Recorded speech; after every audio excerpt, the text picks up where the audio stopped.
today I'm going to be building a custom mechanical keyboard for my gaming coach.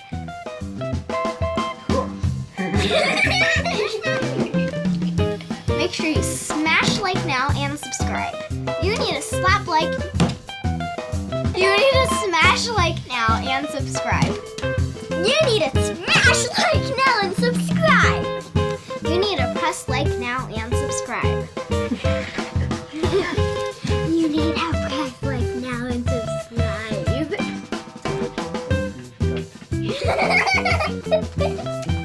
Okay, so the first thing that we're going to do when we build this keyboard is we need to lube some switches. So... we're just going to take apart the switches. yeah, we have to take them apart. So let's see. I'll take them apart. You want to help take them apart? Alright, hold on. We have some films. These are the springs that we're going to be using. We're going to be swapping the springs that are inside of the stock switches because we tested a few of them, and that's for Ellie, and we found the ones that's going to work. Yeah, the stock ones were a little bit too heavy, so we're going to swap them to different ones. And we tested a few of them. We found which one was really good. So which brush do you like using? You like using the one that's a little bit rounded at the tip? All right, so you take that. Make sure we don't contaminate the brush with anything. Like what? Let's get some tools. What are you using on your hand there, Ellie? A ring, pop ring. Yeah, so you don't get the goop on your hands? Yes. Okay. So here's a switch. Well, mostly because you didn't want us. And have you guys done switches before? Yes. Yeah? What kind of switches did we do last time? Gator on yellows. Okay. You know what switches we're going to try to do this time? Mauve. Mauves. Here we go. We'll do some mauves. Wait, I thought we were doing red ones. Huh? No, we're doing... No, the switches aren't going to be red. The keyboard is going to be red. yeah. For Forgiving. Oh. But because Forgiving likes red and black. So the springs that we're going to be using are these ones right here. These are TX 60 grams. TX 60 gram long springs. 60 gram, and these are 16 millimeter length springs that we're going to be using. And we already have some of those lubed inside of here. We box lubed them with a few drops of Krytox G105.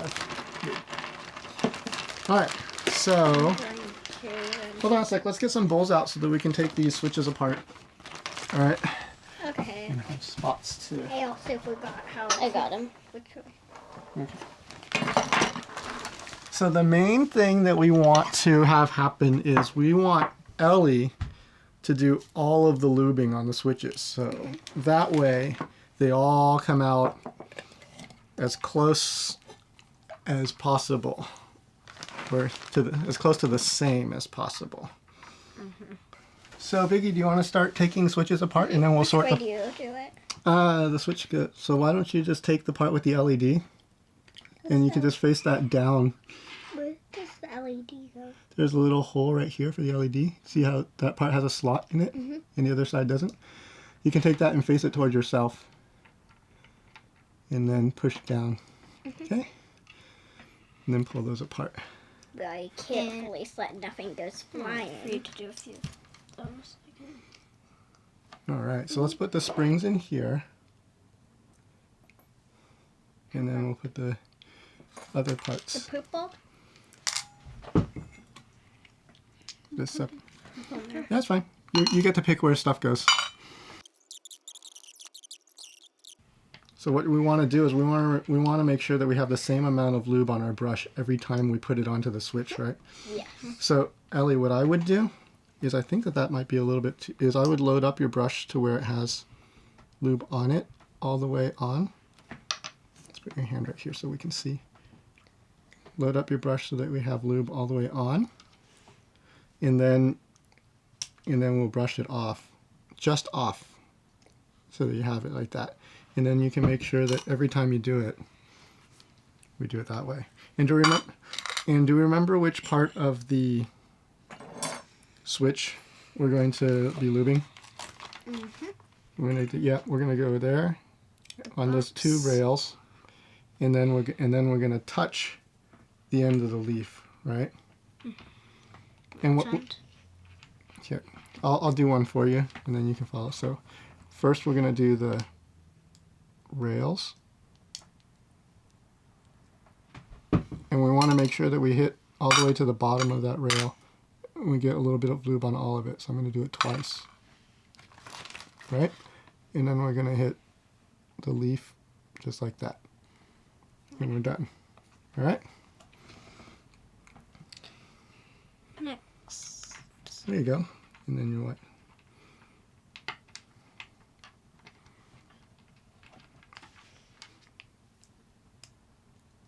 I'm just going to carefully take these. Awesome.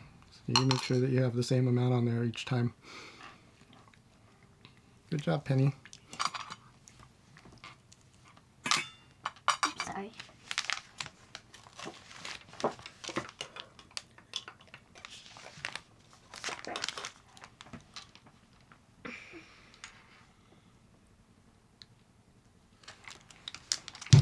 Did you get both sides, both rails?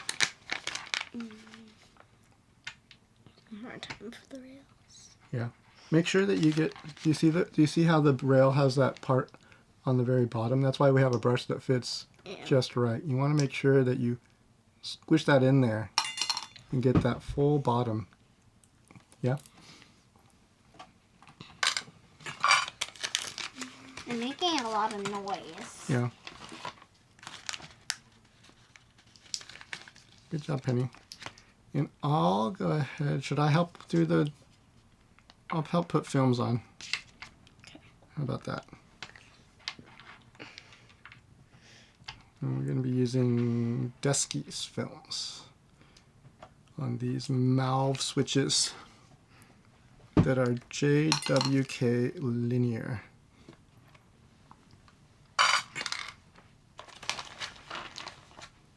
I am already... Am I like doing all of them? You can do all of them, big girl.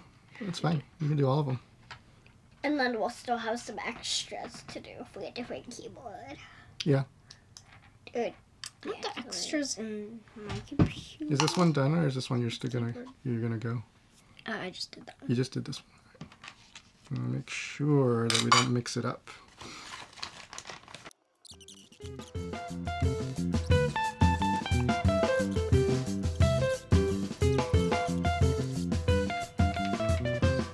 Yeah, there you go. And push down both sides. Yep. You don't need to push hard. You just kind of here. It's a little tricky, isn't it? There you go. There you go. Doesn't have to be like fully all the way down. Cool. See, what I do is I take my fingers and I push down on those two sides where the rails are. At the same time though, because if you only push down one side, it's going to flip it up.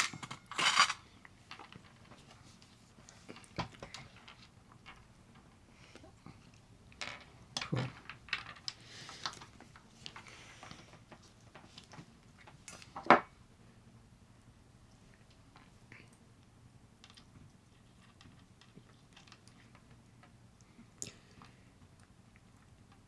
There we go. Awesome. So I've put about 18 drops of this Krytox 105 oil into here and shook it all up with these springs. And so these are the ones that we're going to be using. So Ellie, do you want to put some springs on? Yeah, because we wanted to pre-lube the springs. Yep. So that they wouldn't be a whole lot of shaking. So that we're not using all our energy on shaking springs. I think that can take up all your energy. So we want to be dropping stuff onto the table as little as possible. Mm-hmm.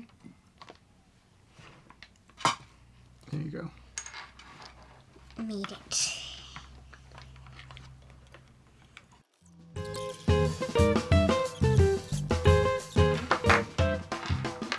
So No. Lube it. We gotta lube it. Right. Do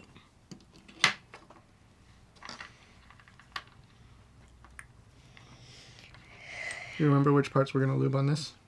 Yes. Can you tell me which parts we're gonna lube? Get a little bit more.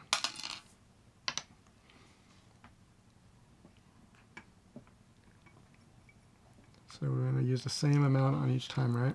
Mm-hmm.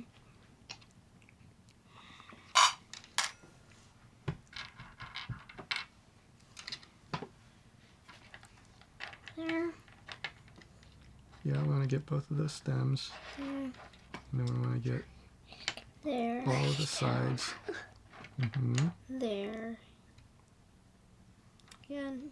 And we want to spread it all over all of that whole side. Yeah? Make especially sure that you get in the grooves on the sides of that We're rail. running out of space on the table.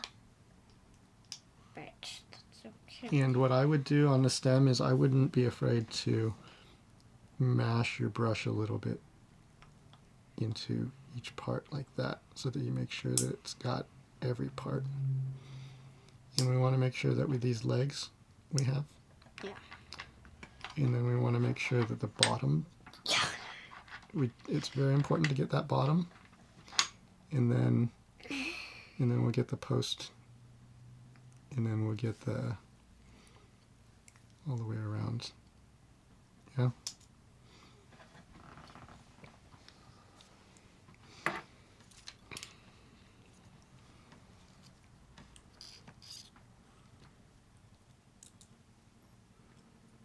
I remember fully how to lube switches.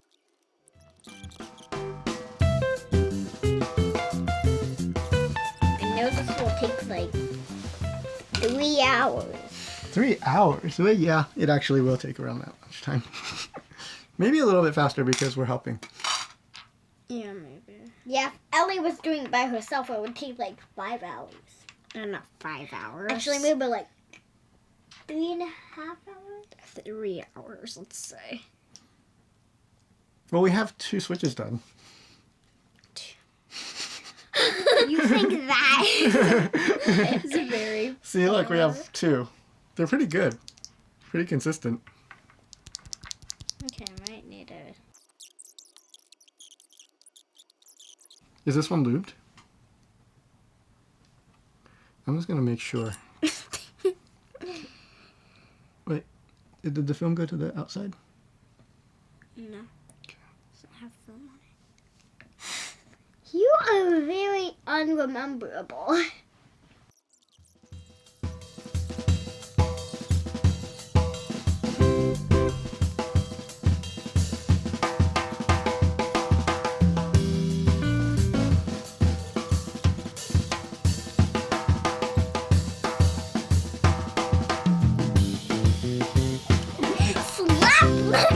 Like now and subscribe. Right, so you can put the whole thing. The spring is gonna stop you from closing it all the way. That's the wrong way. There you go. The spring is gonna stop you from being able to press it down all the way, so you can use that to help your advantage, right? You see how it's just floating right above before you press? Mm-hmm. Cool. That way gives. There you go. There. Nice. Nice. Now squeeze them all the way in so they click. Cool. Okay. There's 4. That's a lot. You think that's a lot?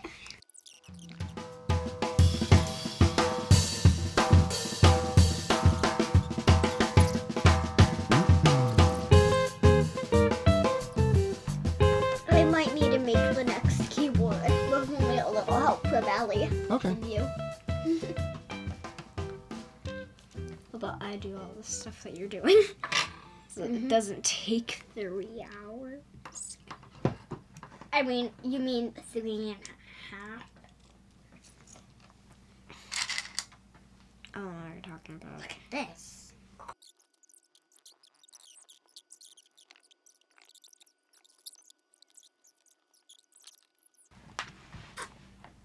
But I can't say that because my mouth is full of water.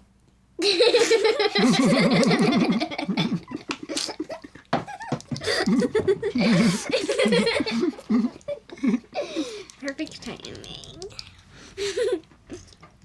I don't know, I did that on purpose.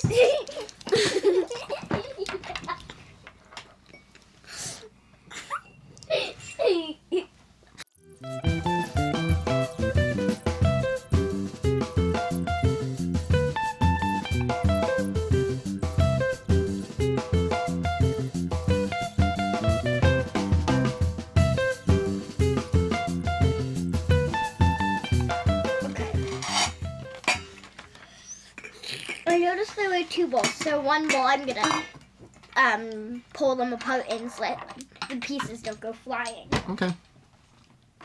Which is a smart idea. Super smart. Very But let's load up a stem for your sister so that the next one she does, she doesn't have to load. Because then I'm gonna take 2 hours. And you guys are gonna take 1 hour. Well, mine's easy. I'm just putting these together. My job's easy. I just need to push this down and pull it apart. I big brain. You're big brain. I think you're a little cookie brain, like a chocolate chip brain. I don't have a chocolate chip brain. That looked way better. Look, we have 9 switches. That's a big... It's been like 10 minutes. It's been like 40 minutes. 10. 9 for 40 minutes. Okay, that's great. I'm very surprised.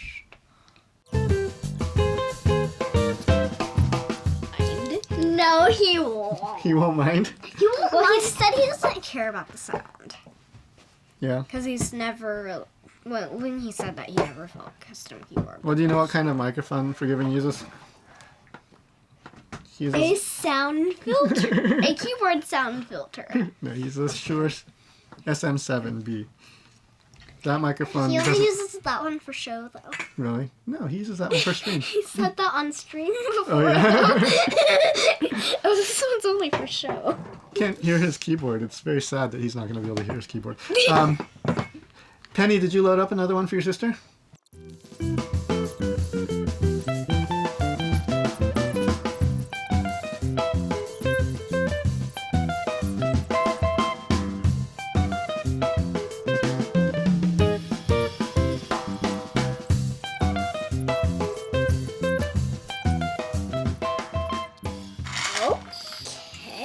So how many switches do we have? 1, 2, 3, 4, 5, 10, 11. 28, 9, 10, 11. 28, 9, 28, 9, 10, 11. Okay, if we have 11... Daddy, we have For 28. the same amount of time We just need... that we did for last. So we just need 50 more. Yeah, it's pretty accurate, but, I think we'll have to split it up into 2 parts. Yeah. 2 parts of the keyboard making video. Yeah. Yeah, because it's probably past bedtime. It is past bedtime. But what do you think people need to do? Smash like and subscribe. We need to smash like and subscribe. That's what Daddy said Well, to say in our intro. we don't have anybody subscribing because we don't have any videos. We don't even have a channel. At this point, but when We have you guys 3 are watching this, then we're gonna have A channel? Yeah. Yes. and maybe at least 1 subscriber. Who do you think's gonna subscribe to watch this stuff? Oh, I know. Yeah. Forgiving. Oh, right, because he's gonna have a keyboard, right? Yes. So we might have 1 subscriber.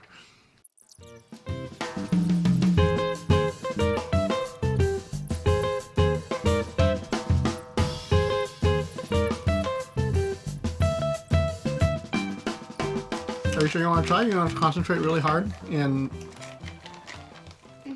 Okay, let's switch jobs. Do you remember how to put these on very carefully? Uh-huh.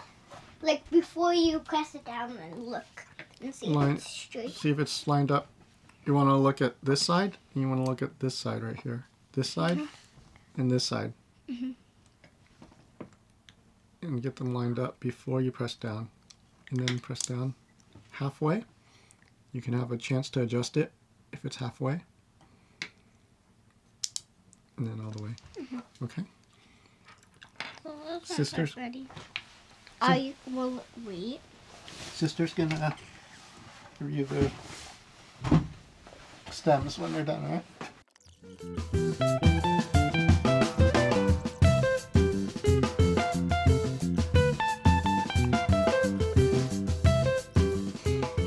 I'm gonna try to speed this up myself. Yep, instead of tired of looping. How many do we got, Penny? Those batteries doing 45%. Okay. That's pretty good. 14. Second battery on 14 that one. switches. Yeah, can I see the one that you just did? It's this one. Alright. Cool. Good job.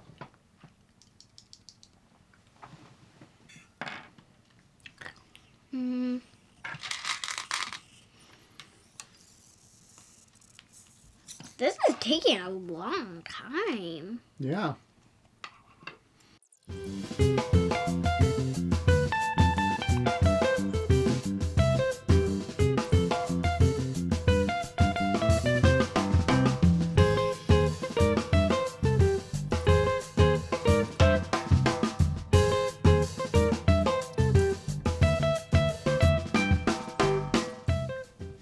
But we're gonna have.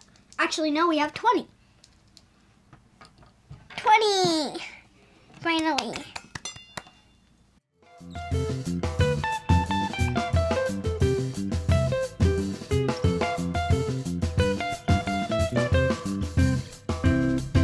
I want to read. Yeah, but first you should tell people what you should tell people. Smack that like button. And subscribe. Thanks for watching. Bye. Good job, guys. That's it for part 1. Yeah. Well, we'll do with how many do we have? Let's count. What's the final count? 21. 21? Alright, cool. Okay, so this is the day 2 of building the keyboard for forgiving, and we have lubed some switches. We had 21 lubed last night, but we had a little bit of a problem with some of the switches that we had. So, what we have here are all of these switches right here in these piles are good switches. And then, so these are all good. These ones are a little bit suspect, these 3. And these 5 right here are not going to work. And 3 of them I've already marked X's on to say that we're definitely not going to use them. And these 2 are very suspect. So, I'll show you what's going on with them a little bit. And I'm not sure if this is an issue with the JWK Mauve switches in particular, or if it's just the batch that we got. But to have 5 switches significantly different in only these 21 that we've done is a little bit strange. So I'm going to zoom in on this camera and see if I can show you a little bit of what's going on. As you can see on a regular switch that we don't have any issues with, I'm going to put this right next to the microphone so we can hear. And make sure to see if it'll focus on the switch.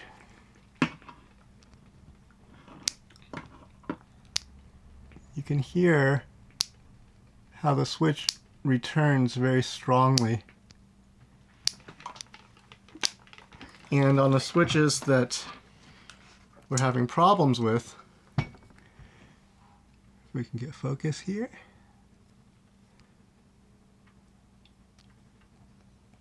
you can see that it's very, very slow coming back out. And also it sounds a little, very, very slow, and it doesn't make that pop sound when we release it. And so, because Forgiving is a top 500 Overwatch player, and we need his keyboard to be very fast, we are going to not use these switches that turn out very slow. And we'll just put them on the side. What I would normally do with these, what I think is happening is it's an issue with the leaf inside of this spring, which is this little metal piece right inside of here that makes the electrical contact inside of the switch.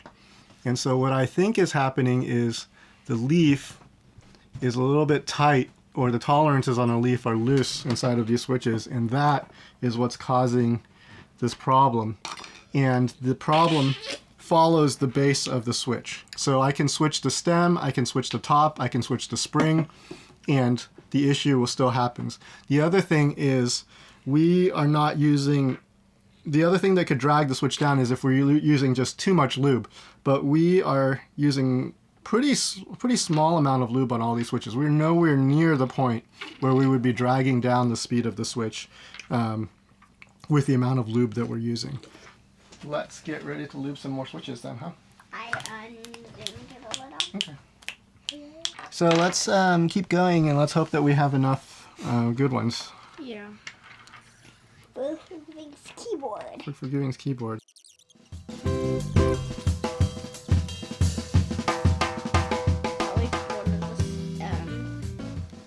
Bad ones must have been me putting them together. No, they were all assembled fine. Oh. It's the problem is with the bottom part.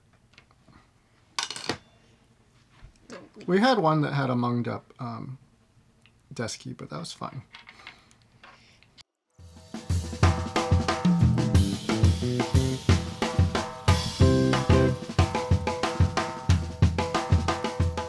So we sent for Giving a test keyboard because I'm not a professional keyboard builder. So what I did was I sent him a keyboard with Gateron yellows in it to test, so he could tell me whether he likes the way that it feels. And he's either going to give that keyboard to someone else, or No, he's going to send it back. He'll probably send it back. he's probably going to send it back. But And he likes it. So we know that the Gateron yellow, that spring weight is good for the way that he likes to play. Also, I know that he used to like using the Kale box red switch, which is lighter than the Gateron yellow, a little bit. So what I knew was I probably didn't want to go heavier than the Gateron yellow. and Mauve switches So that he can keep his hand relaxed when he is doing a long stream, like 8 hours or something like that. like something crazy. Well, normal for him. That's his job. Yeah. His job is to be coaching for 8 hours. Well, how many hours, time does he do? Does he do? I don't know. Usually, probably he streams for 8 hours, or he's on for 6 to 8 hours. Coaching. Coaching. I don't know what his coaching schedule is right now. Because we haven't had classes. Yeah, but how long are the classes? They're 1 hour. 1 hour. 1 hour So each. He used to do on stream coaching, which is where we found him. So I asked him. I found him on Jane's Overwatch channel actually, and I saw that he was coaching some teams and some individuals, and I really liked the way he was coaching. So I went to look for him, and I found his Twitch channel and his Discord. And I contacted him and said, "Hey, Forgiving, would you be willing to work with a 9-year-old?" And possibly. Or were you 8 at that? Were you 8 then? 9. You were 9. Okay. It was right after my birthday. Right after your birthday. So I asked him if he'd be willing to work with a 9-year-old, and he said yes, he would be willing to do that. So we did a couple of on-stream. And then I had Lessons with one Eleanor. on-stream lesson, And then he changed his schedule and stopped doing the on-stream lessons. So we haven't been able to do that. but we've been getting some lessons. Oh, I'm almost done with all these. Yeah. And then I asked for giving what keyboard he was using, and he said that he was using a Ducky 1-2 Mini. And so that is a 60% keyboard. And I asked him if he had considered getting a custom keyboard made or making one. And he said, yeah, he'd thought about it, and he was getting ready to replace his keyboard, but he hadn't done it yet. So I said, would you be interested if Ellie were to build you a custom mechanical keyboard? And he said yes. And he said yes. And so I told him, why don't I send you a test keyboard and you can let me know how you like it, if this will work for you, and we can make adjustments to it based on how it feels. And we asked about colors. He said he doesn't really care, but he'd like red. We asked about sound. We asked about colors. The main thing we asked about was his typing angle. He likes a 8-degree typing angle, and the test keyboard that we sent him was 6 degrees. So he likes it a little bit more tilted. Like just too low tilt. But he's getting used to that now, so. No, we're going to give him 8 degrees exactly. So on the keyboard that we built, I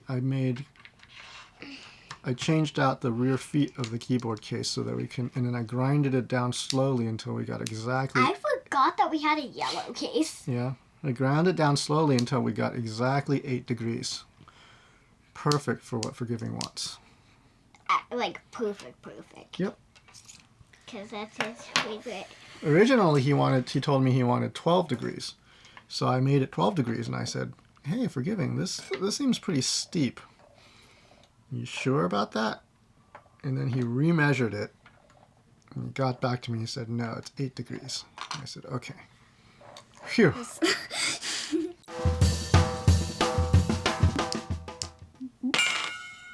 Ellie, you know everyone can't understand that.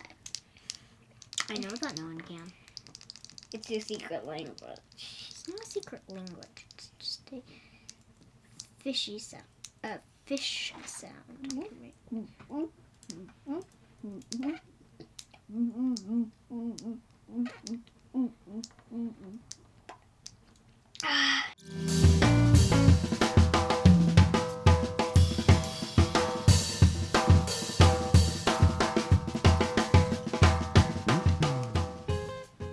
I always fish for them. But not always. They need to make it straight. So Ellie doesn't have to fiddle with it. Mm-hmm. Like I just did. Well, actually, it was perfect, and then you just fiddled with it, and it was like crooked. Who cares about crookedness? Who cares? You just said try to put it straight. So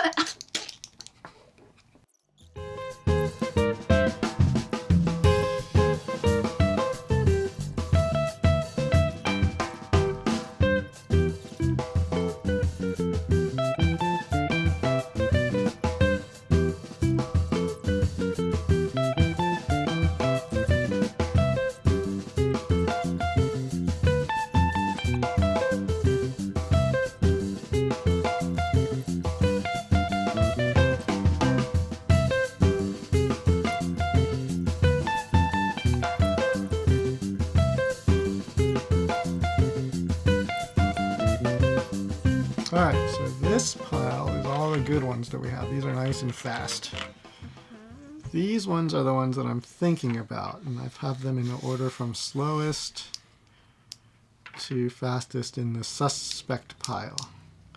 And I'm trying to decide if I should throw these into the good pile or not. And we're going to see how they turn out.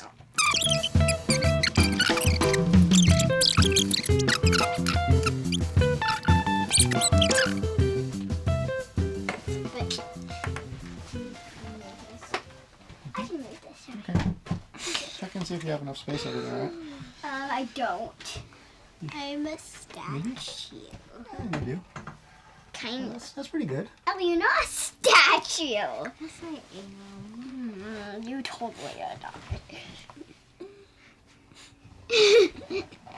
I hear that laugh. And I see that move. You're not a statue. Oh, yes, I am a statue. So these are the ones that we're not doing Those are the ones that we're not using. at all. These are the suspected ones from the fastest to the slowest. And then these are the good pile. These are Not yet done. not done yet. Not yet done. That doesn't make sense. Not done yet. Not yet done. Not yet done. It's just as convenient as the day before next. The day before next, we went to a photo shoot. The day before next, we are filming. Good job taking all the switches apart, Biggie. I made up the day before Yes, next. the day before next means today. Today sounds boring, so we use the day before next. I ruined no duskies yesterday.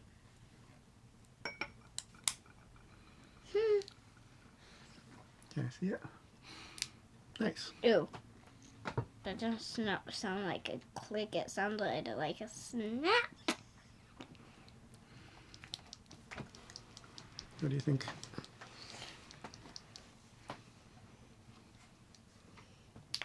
These are suspect. This one's good. Let me just make sure it's snapped in so that. Even though I almost ruined a dusky. Desky. Let's start calling them. Desky.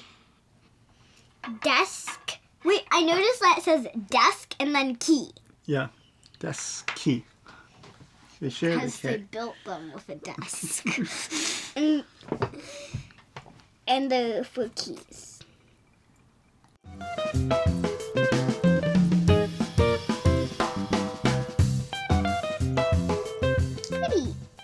Pretty good job.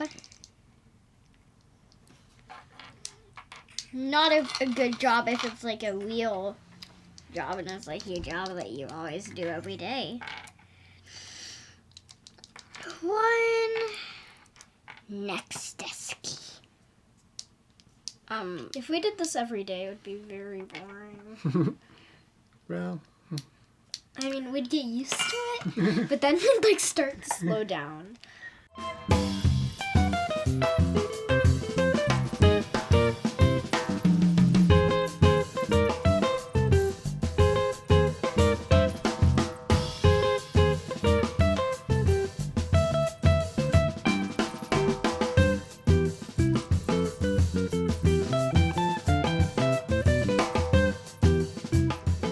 Then I'm just gonna lube as long as I can because I don't want to go to bed.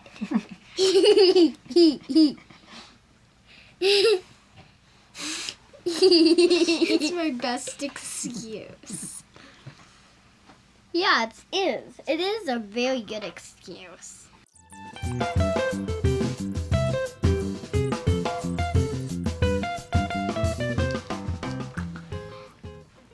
But it feels like it. It feels like only 10 minutes of doing this.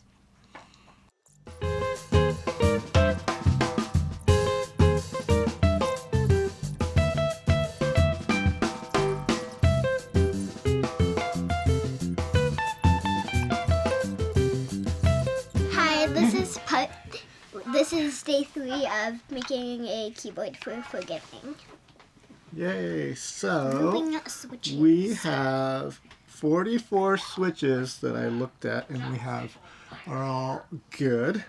And what we have here are 6 switches that are Suspect. kind of okay, but a little bit suspect. But we could put them in the board if we need to. They're a little bit slow. And then These are the bad ones. what I figured out was that the switches go bad or good depending on the leaf tension that we have. So what we have is the leaf tension is what's causing these to be tight or loose. So what I've just figured out that you can do to test it is to just put this one stem inside of the bottom and you can feel the tension. And what I have here is an order from loose to tight all the way over to here. So what I'm thinking is if we start building the switches from here this way, we should have plenty for the keyboard. And these right here are the ones that I think are too tight to use. So today we have 44 switches. We have 6 that we could use if we need to. And I think that what we'll do is we'll just build all of these ones out. And then we should have enough plus a few extras. And then we probably just won't use these ones right here if we don't need to. And also we're not going to use these at all.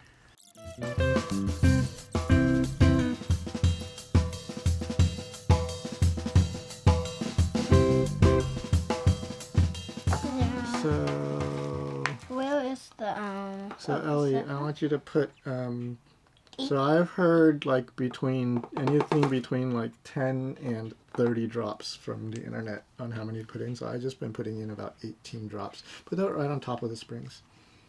You can count the drops, okay? Yeah, squeeze hard. 1, 2, 3, 4, 5, 6, 7, 8, 9, 10, 11, 12, 13, 14, 15, 16, 17, 18. Good. That's done. Oh, there's one more. Just shake that off there. Now I will put the lid on and shake. Yeah.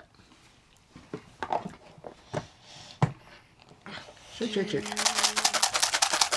I don't want to waste all my energy shaking them though. Keep it more right side up so that they don't get on all over the lid. But you just keep shaking. Until you say to stop.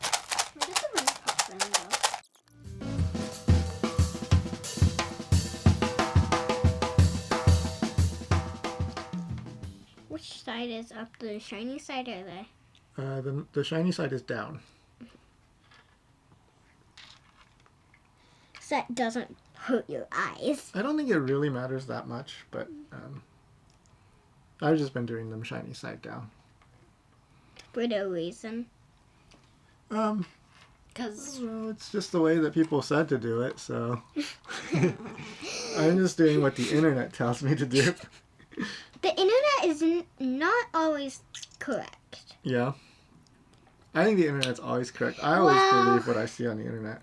the internet's like a million things you can see and see how many people vote what, basically. So then it's kind of like the internet tells you exactly what to do. I had a lot of trouble finding information about these TX long springs. I was trying to figure out which one is closest to the Gateron yellow, and I thought that that was going to be super easy to find, but I couldn't find the answer on the internet. So I tried 65 grams and 62 grams and then 60 grams.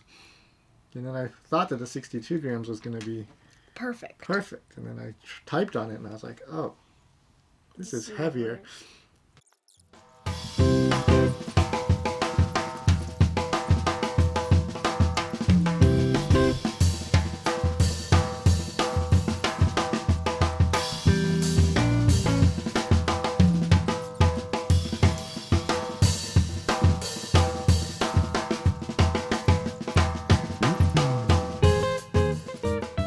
Definitely it's the leaf. On a picture. Definitely it's the leaf dragging, because all of these switches now are turning out fast. Now that we've Fix the problem. now that we've picked the ones with the freest leaf.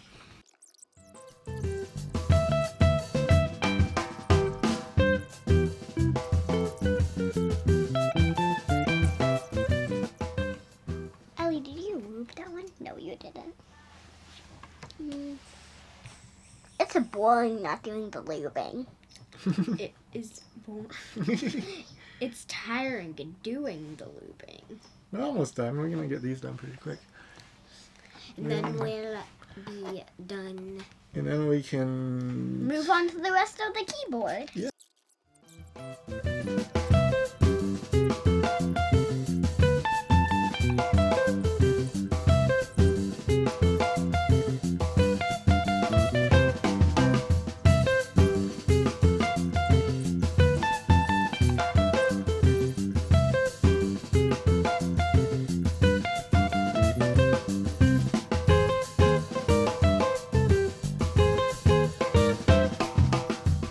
Oh wait, there's a stem right there. Yes, I know. And I was looking for it too. Okay, there. I'm not ready for a whole 2 weeks of cartoon. There. Yes. Very annoying cartoons. Not like annoying cartoons, just SpongeBob SquarePants. That's all. And the bee show. Oh, that's not gonna. They're probably not gonna do that. They're just gonna do their SpongeBob. SpongeBob SquarePants. I don't like that show very much.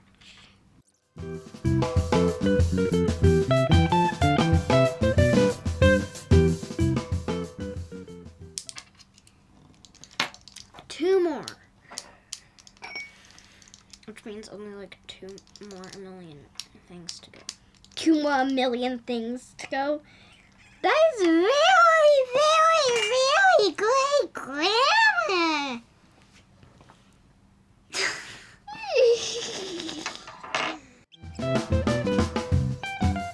Yum, yum, yum. Move.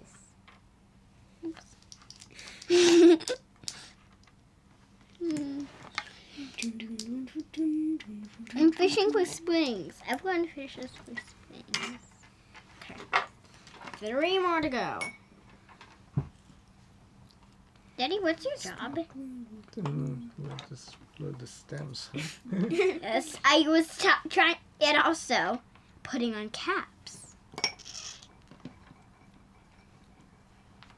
Okay, I'm done with my job. I'm the princess. I'm the queen of the world.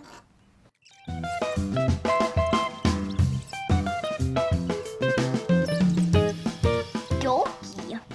Last one. Penny, I don't need another one. Oh. So we're done. Done! Yay, we're gonna get Apart moving from on. in caps. Daddy, Yes, you big need girl. to cap another one. Yep. There's 1,100 ones that you need to cap. Meow, meow, meow. Meow, meow, meow, meow.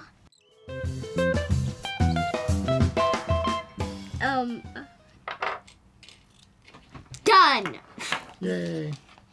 Very almost done. Happy almost done day. I'm not sure if that's a day, but you can say that if you want to. Happy done with switches day. 1, 2, 3, 4. Don't do it that way. 5, 6, 5.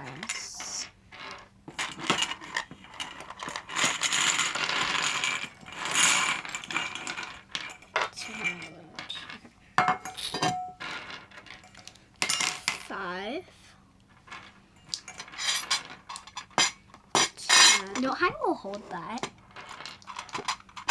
15, I can hold it all. 21, 25, 20, 30, 35, 35, 40, 40, 45, 45, 50, 50, 55. We have 55, 56, 57, 58. We have 58. We need 2 more. Good ones. 3 more. Oh, no. 58? 58 and 60. 61. Oh, yeah, 61. I forgot that. How many do we have in there? 58. 58. We need 3 of the suspect. 3 of the suspect ones? Okay. Mm-hmm. So we use these 3. Oh, let's do one more thing. We need 1 switch for the space bar. Which one is it? But we're going to change the spring on it, so hold on a sec. Let me... Wait, we're gonna make it a lighter spring? Heavier spring. Why? Why? Here, I'll show you. I'm a cookie and you are 65 gram. Aren't they the same as this? Same weight, yeah, but let's use the same kind. Because we need the 1. space bar is about 5 to 7 grams How are we gonna heavier lube than the other regular How are we keys. gonna lube it, Daddy? We'll do it by hand. Very annoying. Very annoying. We don't lube them by hand because it takes too long, but if we're just doing one. Then we just lube it. With a paintbrush? Yeah. Normal lube? Yeah, so... Lube it all over? No, mostly the part that needs to be lubed is the bottom and the top, because that's the part that makes noise. But we can lube... The whole thing. We can put some on the whole thing. Tweezer.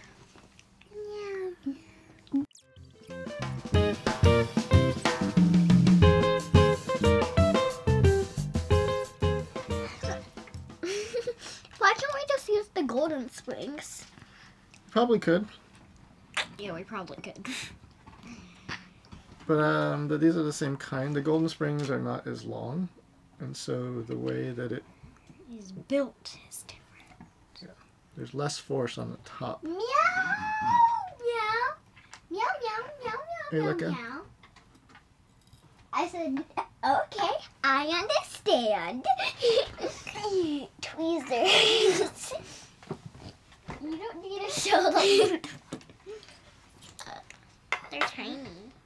They're really long, but they're tiny at the tip. Tiny, skinny, you mean? A blue Yeah, fairy. that's good. I found a blue fairy. You found the blue fairy? Great. The blue fairy book. That's amazing. We're gonna be reading it this year for school. Yeah, I it's haven't hard to read the blue believe fairy. it's 2021. And summer just passed by. Summer break, I mean. Let's write S on this one so we know it's for the space bar. S. O. S S S S S S S S S S S. We need S-O. Goofy. S-O. Alright, let's SB. take a SB. break and set up for the next part. So stabilizer is our next. Good job, guys. Stabilizers. Stabilizers. I need to peel. Huh? There we go.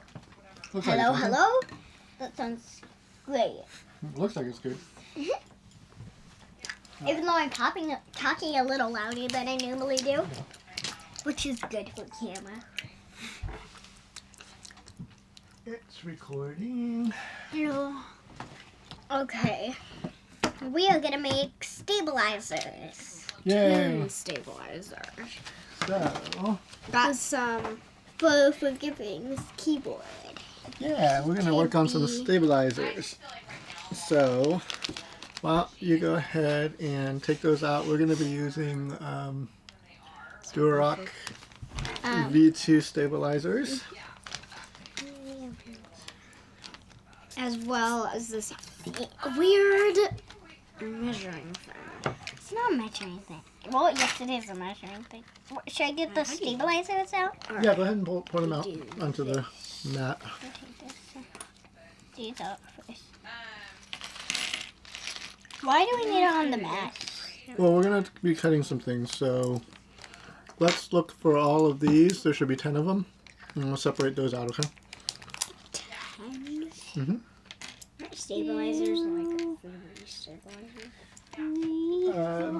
There's 5 stabilizers in there. Spacebar and then 4 other ones. Okay, we found the 10 of those. Let's gather all this up. What's this? What's this? Good. What's this more of? That's the space thing. Oh, and this is like another key. Oh, these are thingies. You guys wash your hands so that you're not greasy fingers? Yes. You do? Okay. With soap? Mm-hmm. Okay. Alright, let's put the rest of the parts in here for now. All of the 1,000,000 parts. There's not 1,000,000 parts. Yes, there is 1,000,000 parts. And I swear there's 1,000,000 parts. Alright. How about the bag? Yeah. Leave that for now. I put it in the thing Okay. because it's a part. You become Boba Stealer? I'm a big fat boba stealer Yeah. too. Can I switch places with you for a little bit, Biggie? This one might be a little bit boring because I think that it's only one person doing most of this, but Oh, it's okay. I can watch and then it won't be that boring. yeah.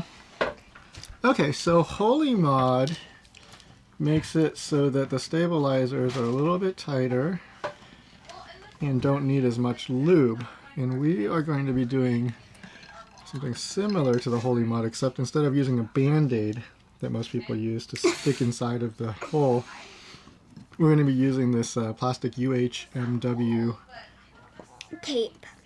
plastic tape that's usually used to make drawers, furniture drawers, like slide easier. So No wonder where you got that idea from. So we're going to use this, which is a 5 mil thickness tape, and with the adhesive it's a 7 mil total thickness, and these work really good for the Duroc V2 stabilizers. So the first thing that we need to do is we need to figure out How tall each and every what one of them width are. to cut it to. And so if we use our dial caliper on the Duroc V2 stabilizer on the inside, we can see that it is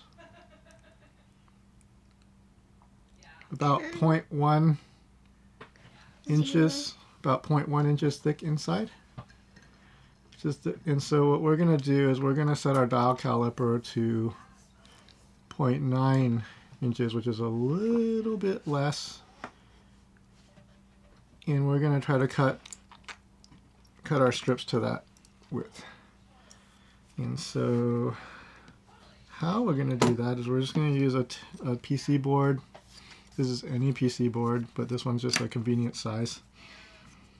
And we're going to take our tape and we're going to lay it out on our cutting mat, kind of straight-ish, and How then many inches? we'll use I'm going to use these guides to try to keep it a little bit straight. And then what we're going to do is we're going to use our dial caliper. See, this is kind of going to get on the way. We're going to use our dial caliper. We're going to use the butt end of our dial caliper to get our distance perfect. So that's just going to push up against the PC board. Or it should push up against the PC board. The other way around. Nah, the other way around's not going to work. This is going to be fine.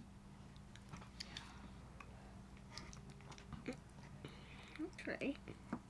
So that's just about perfect. And then we're going to hold this down tight, and I'll do the first one, and you can do the other one. And we're going to take our knife, and we're going to cut right along here. We're going to cut lightly at first,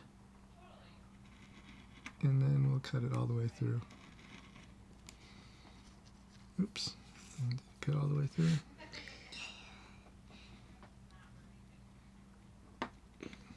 There we go. No. That one's a little bit scuffed. Actually, this one's really scuffed because our tape didn't cut. So I'm just going to start over again. line this up straight. Line this up straight-ish. I'm going to cut this. There, that's me.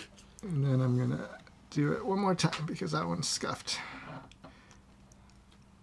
And this stuff is super sticky, so we don't. Okay, so get this So lined up. Ellie's gonna do most of it? Yeah. And we'll get this a bit hard. So Ellie, can I get you to hold this tape? Can I get you to hold this tape straight? Oops. All right, it's a little slippy, all right? So I just want to make it hold it so it doesn't move. Hold that tape straight. Oops, a little bit farther back. There you go. We're going to line this up again. Push it right up against the PC board.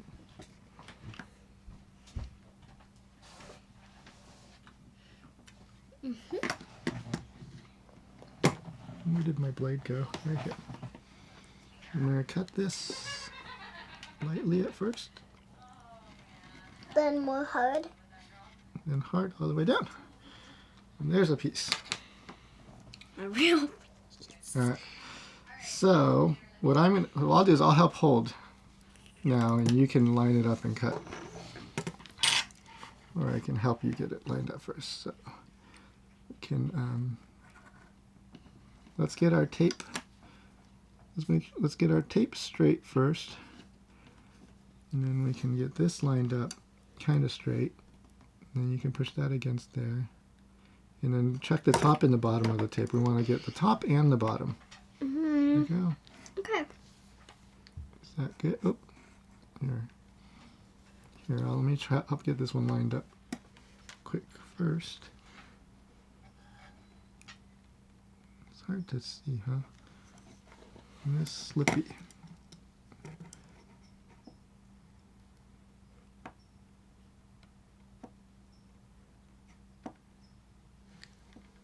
Is that perfect? Alright, I'll hold. And then I need you to cut. Hold on a second. Let me double check this real quick. It looks a little wonky. It looks just a hair wonky. Okay. So I'll hold. And I want you to Lightly first. You want to use the tip, right? And then hard.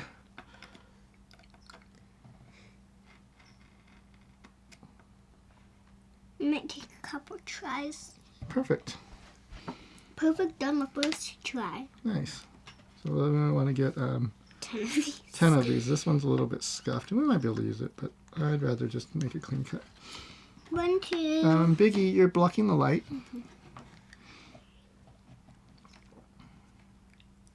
Okay, so it's a little bit thick. That push. It's important to get these just right. If they're too big, then it's going to be really hard to fit them in. So it's nice to use the dial caliper to get it lined up. Weird tape measure thingy.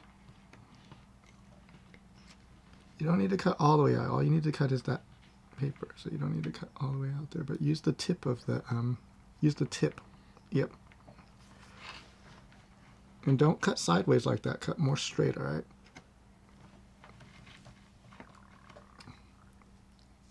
Keep cutting until it's through, okay? There we go. That's better. Keep cutting till it's through. You'll see it. It'll just fall right off once it gets through, okay? There he goes. So, Ellie, you're holding the blade like this. When you cut, I want you to hold it like this, okay? Straight down. Let's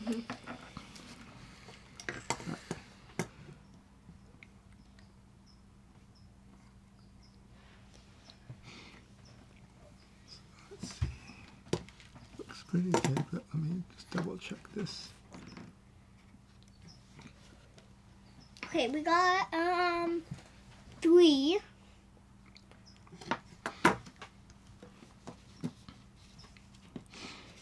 Remember, straight, right?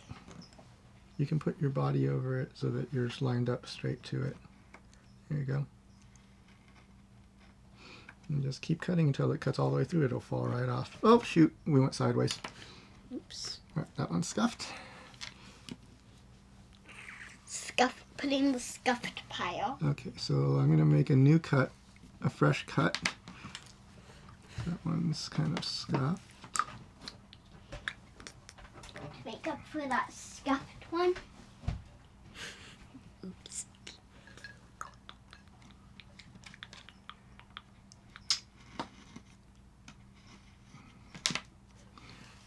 Fresh cut to start. All right.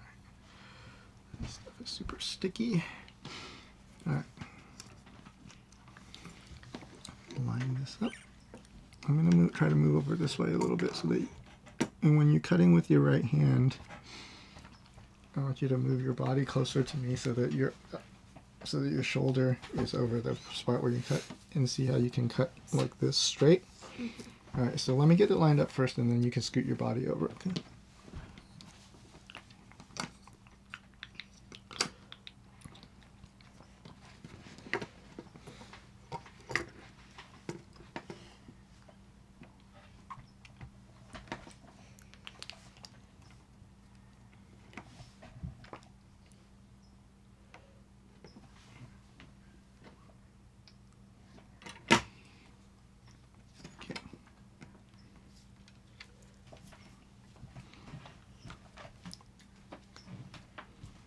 Good job. We've only been recording for 13 minutes. That's fine. More cuts until you get it all the way through, okay? Almost all the way through. It'll fall off. Yep, perfect. Does that look the same as the others? Okay, it's a little bit wonky. Maybe it's probably because I held it weird.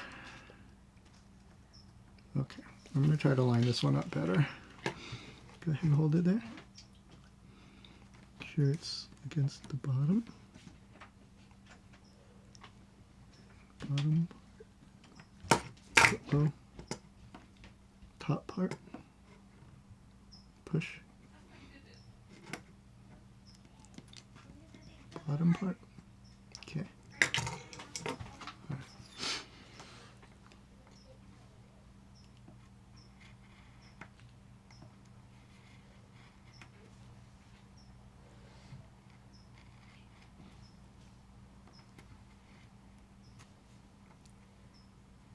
There we go.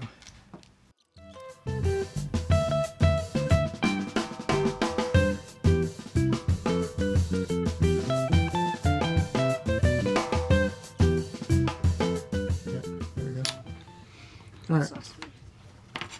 Okay, so I'm going to grab the thickest one because I think the thickest ones are usually the hardest ones. And we'll test and see. This one. Yeah. Yeah. Pretty good. Okay, so now I'm going to have to try to peel off the paper backing, which is a little bit tough to do, but there it goes. So separated the paper from the thing. You can grab on. What we're going to need to do is we want to stick it to the top part. Do you see that little slanty piece? I'm going to try to stick it to the top part of that. So the trick is going to be to get this in there. And all we got to do is get it past. There we go.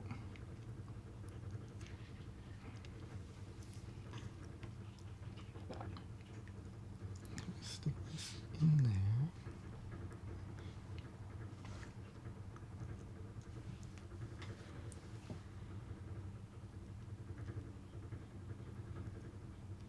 go.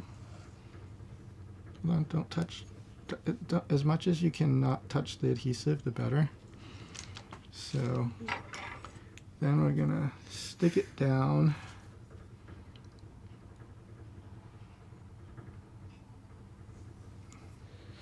Tweezer. We're just using the flat part of the tweezer to stick it down on one edge. And then we're gonna make sure that the corner is stuck down really good.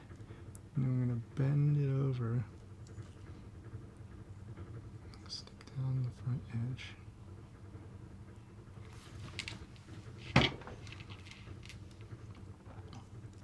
Just like that.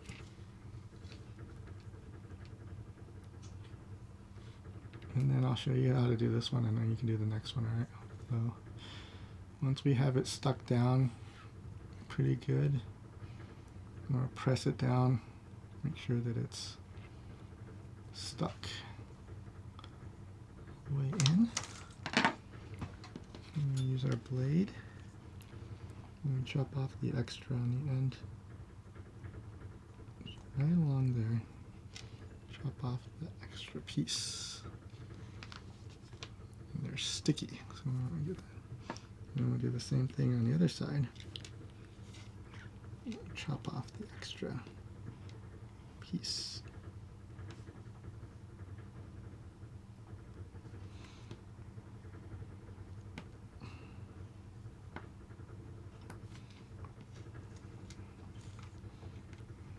Hard to see from one angle with the light. See, I'm just gonna turn it over.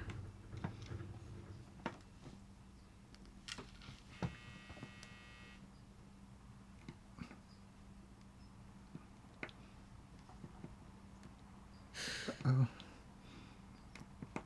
It's not coming off clean.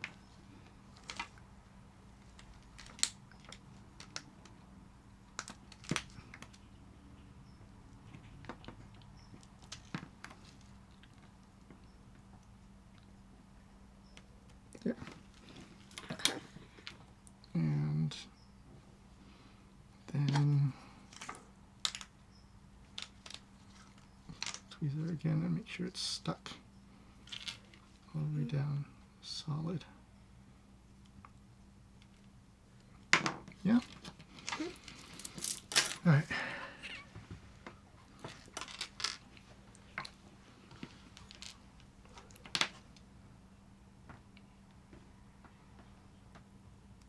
Got it. And you just grab onto the end, but you want to make sure that you just grab onto the tippy tip of the end. Okay, and you remember which side is sticky? Is that side sticky? Mm-hmm. Okay, so you want to put it in This way. Yeah. Don't touch the top part where you're going to stick it down to. You just want to push it all the way through. You might have to go diagonal.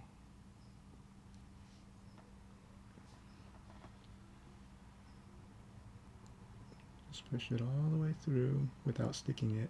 There you go, that's good. Perfect. Now flip it over. Try to straighten it out a little bit. And then you use that to press it down.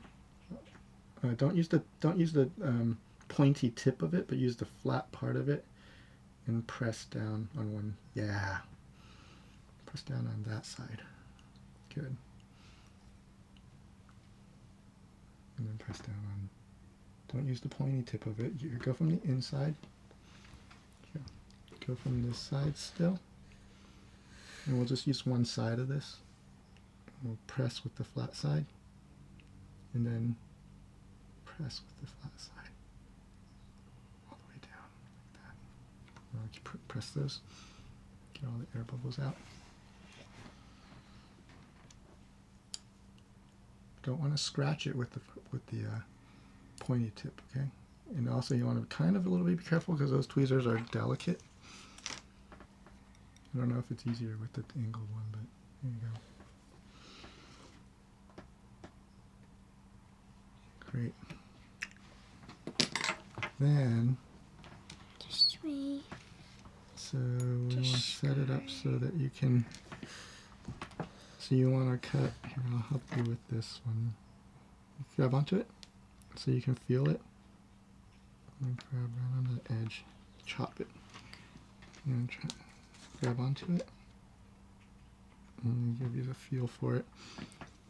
Same thing, we're gonna just get onto that back edge, chop it down. It should come off nice and easy like that. Cool.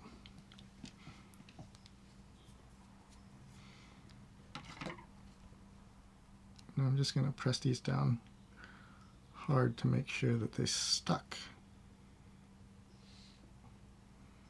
down nice and good.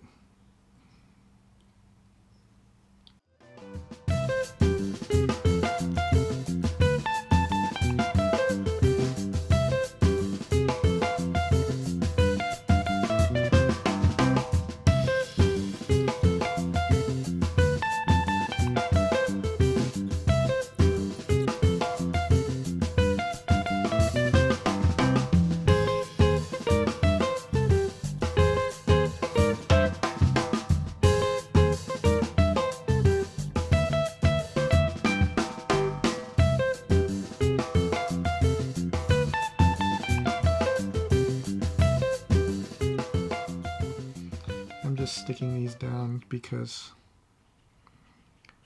I've tested these on my keyboard, but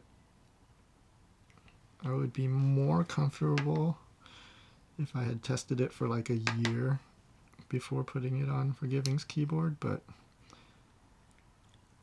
it came out so smooth. Did you do this on my keyboard? No, yours is a Desky mod or Epsilon mod, which is different. Okay. It's using the Desky film material. Interesting. And that But was still interesting. Not a Band-Aid, right? I think that this is stronger.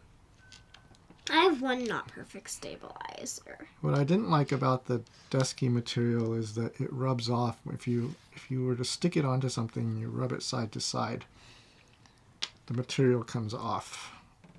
The rubber bits flake off. And so I wasn't sure about how long that would last. I'm much more comfortable Forgiving. with this type. For Forgivings. You know, I wasn't comfortable using Band-Aids, which is what normally people use with this, because the Band-Aid is cloth and the grease would seep into the cloth, and then at some point we'll start messing with the sticky adhesive. Yeah. But this is plastic, so the adhesive, so the grease shouldn't be able to go through the middle part of it. It's just the outside, if it can hold the outside edges. And keep it from seeping in the sides, then it should be fine. But the other thing that we've done is we've cut the strips pretty precisely so that this stuff holds all the way out to the corner.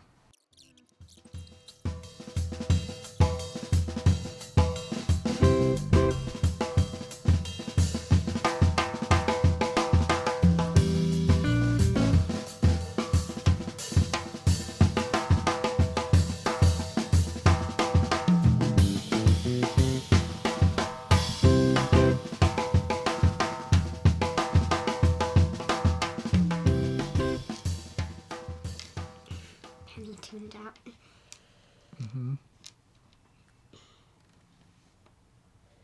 It's kind of boring if you're not doing it, yeah.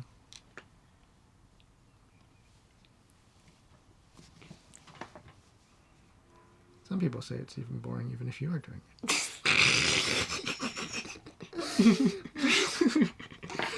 Versus, like, drawing or, like, something actually fun. Like, This isn't actually jumping fun. on a trampoline That's true. or... Jumping on a trampoline might be fun. The next step would be what? I'm going to set up another setup because we want to test this PC board to make sure that it's working. and I need to connect it to a computer in order to do that. But well, we just get the thick tweezer, and I'll press down on all of these once, and then you press down on all of these once more, just to be super sure. And let's look at all of them and see if there's any like air bubbles or anything in there. And they're probably solid already, but Just double checking so they're even more solid. these are stabilizers, and I don't want to mess up the stabilizers. And I'm going to go look for a cable so we can plug this in. Don't you like use the same type of cable for your phone? Convenient. We'd be fine. Convenient.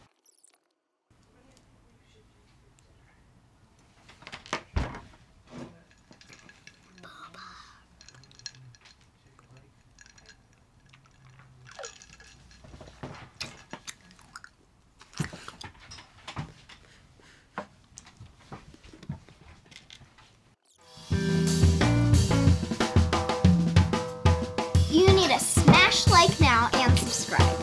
Why smash like? I've got video loaded up. We can test this PC board. These are all good to go. All right. Let's put these aside for. Oop, did we lose one? Later. A second. Let's get all the metal stuff clear of this pad. And then put the PC board on here And plug it in. and plug it in. Double check that there's nothing metal underneath. I don't see any metal.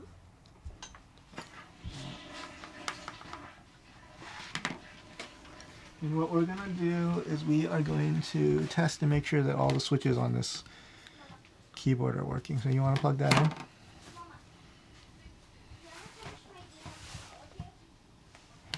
There you go.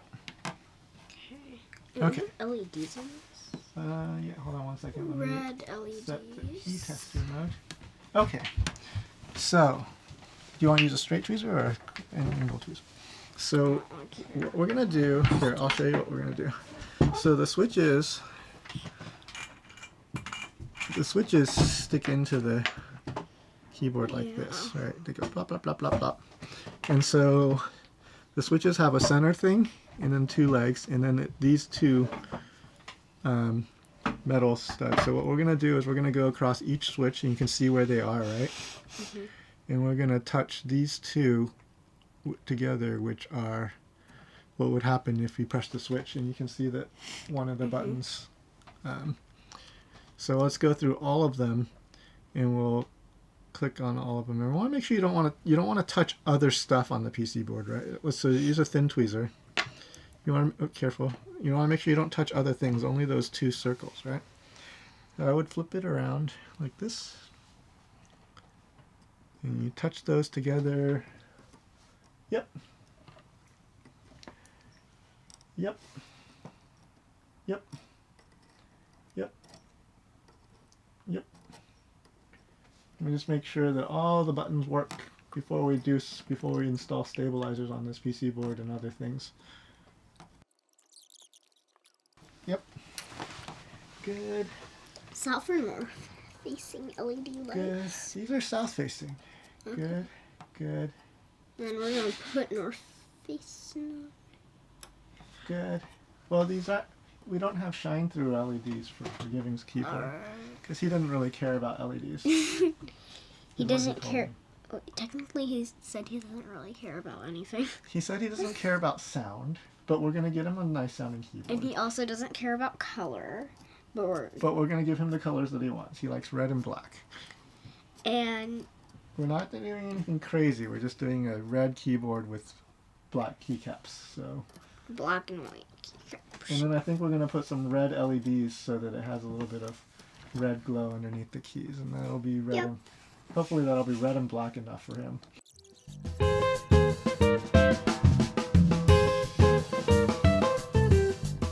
Alright, cool. So this keyboard is working. Yeah. Nice. Wait, that one's control. What was that? Let's control. This one This she set missed. function. Alright, so I'll unplug it.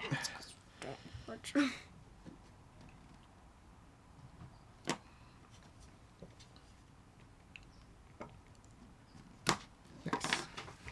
Alright, let's take a break for dinner and then we'll come back. Good job getting the Holee mods on the stabilizers. Job being a big fat boba stealer. That's it for Part 4? Is that part 4? no. Smash like now and subscribe. I don't know about that. You don't know about Smash Like? You gotta click like and subscribe within these 3 seconds. 1, 2, 3. Did you do it? And then smash like again. But then that unlikes it. That's true. Alright, so we got some dinner. Good. And we are going to finish getting these stabilizers put in place. Yeah. So this is the case that we're going to be using. It has lots of edits. It's got edits in it. Yeah. It's just a regular KBDfans aluminum case that's in stock. And actually, all of this build is made out of in-stock parts. Yes. So hopefully they will stay in stock. And oh, are you going to sit in here? All right, come on. Oh, get your chair in. What are we doing right now? We're gonna loop some stabilizers and put them into the PC board. So the only reason I have this here right now is I want a flat surface to use to see if the stabilizer wires are straight. So let's get all of the outside housings for the stabilizers. The outside pieces. These pieces? The bigger squares? Yeah. Should be 10 of those. There were 10, 10, 10, 10, 10, 10, 10 of everything. 1, 2, 3, 4, 5, 6, 7, 8, 9, 10. All right. So what we want to do is we want to take the... Actually, let's put together a stabilizer so you can see how it goes together. Let's do the spacebar one. So here's how the stabilizer goes together. These go inside of the stabilizer, and you want to make sure there's one end of the stabilizer that has the little hook for the wire, and the other end that just screws in, right? You want to make sure that the side of the stabilizer with 2 holes in it, see how that has 2 holes? And this side has 1 big hole. We want the side with 2 holes to face the side with the little hook thing for the wire. So the stabilizer goes in like this. And then we have to loop some more. We do, but I'll show you how it goes in first. In the stabilizer wire, the way that we install them is we come in with it straight like this, and it goes into the bottom hole. So we look at it and see how there's 2 holes. There's a top one and a bottom one. It's going to go into the bottom one. Like that. And then we turn one way or the other. We turn it, and then you go into that little, see that little hook? So this is going to come down, and then you're going to pull it into the hook like that. Cool. And so that's how the stabilizer works. It goes up and down like that. You want to try install, you want to put one in there and then you do the other side? And we're just putting it together to see right now. It doesn't have any lube in it. Wait, how do you do it? So, Alright, so there's a hook 2 side. holes. Do you see the hook side? 2 holes on facing the hook. Yeah, it's a hook side.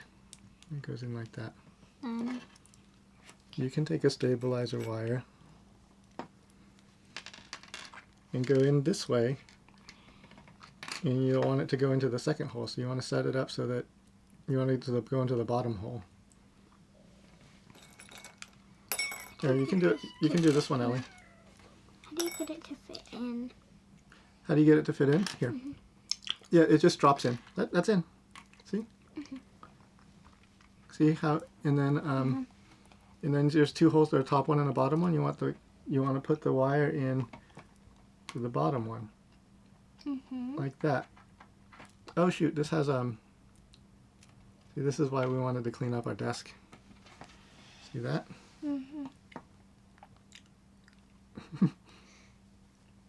Don't want that stuff. Little jibs hanging out. Okay, so that's wrong, Ellie. So the trick about it is you want to get the stable. Okay, so if you look at this wire, you see where that wire is going? Did you? So that's the little spot that we put the. Okay. So the wire. So if you look at that stabilizer, there's the top part that we put the thing on, and then there's a shorter bottom part. The wire's got to go in between those two. Yeah.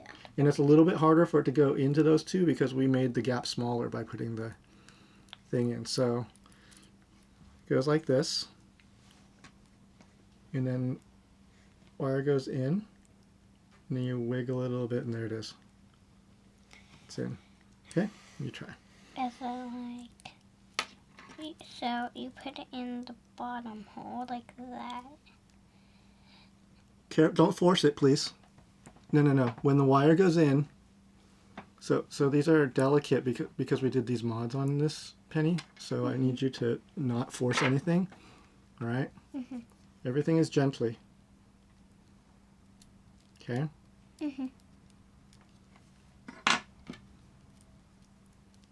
Everything is gently. Goes in like this into the bottom hole. And it's, you know, wiggle it a little bit to get it in. There. Okay? Do you see where that went in? And then we turn it, and then you snap it in, and pull back to snap in, okay? Got it, Ellie? Good, you got it in. Careful. So this part is a little bit delicate. You got that in the right spot, that's great. So, do you see where that hook is? So all you need to do is take this wire, hold this, and pull it this way. Okay, can you do that? Here, best to hold it like, just like put your hand, yep, there you go. Stabilizer. Did you get it, Penny? Yes. Got it. Snap it in. How do you snap it in? You just gotta pull a little bit hard to snap it in. Can I look at it real quick to make sure that you have it in the right spot so that we don't pull it? Okay, this is correct. Okay. And what you want to do, Penny, is you hold it like this. Pull. Okay. And Ellie, did you see how when we had the stabilizer out like this when we were installing it, you see how you can go two directions with it? You can either snap it in like that or you can snap it in like that. You want to look to the other side. Yeah. And you want them facing the same direction, right? So when we have lube in there, it's going to be real exciting because what you're going to need to do is you're going to need to try to put this wire in there without touching the edges so that you don't spread lube on the edges. And you're going to have lube on here, so it's going to be a little bit messy. And then so you have all that stuff in there, you carefully guided it in there, and then you want to look and see which side you want to turn, right? Because if you turn the wrong direction, you're going to mess up lube. It's going to be backwards, and you're going to have to redo it again. Okay? So like that it stays up like this, and then you just push it down like. It's how the stabilizer works. And do you see what we did with that little piece of material? We just made the gap a little bit smaller inside of that stabilizer so that we give the lube a little bit better chance to work. But otherwise, the whole stabilizer is working just the same as it was before. Alright, so do you feel like you understand how the stabilizer assembles? Alright. The first thing we're going to lube is the inside of these stabilizer housings. So what we want to lube is all of the inside of that. And we're going to lube that just like we do a switch. Okay? Let me get your... That's all. Let me get your... Brush.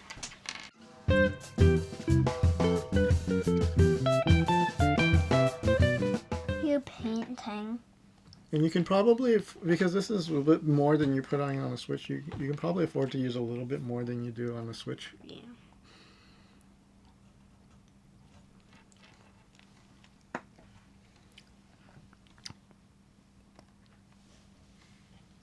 So you want to get all of those insides, and then you want to get the, yeah, those rails too. And then what you want to do is we'll take the stabilizer and we'll lightly lube the sides of it.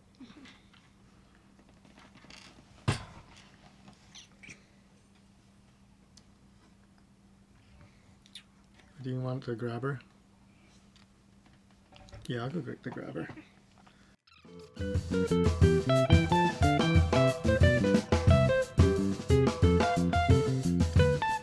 Yeah, those two sides. Everything except for the bottom. We don't need to lube the bottom. That should be fine. Inside. No. Okay, and then where's the housing that you lubed? This one? Yeah. Okay.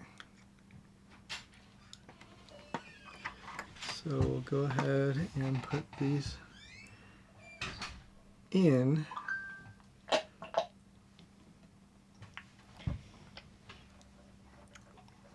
And see, and the lube makes them stay, kind of. So we'll put those aside. And we'll do all of them, okay?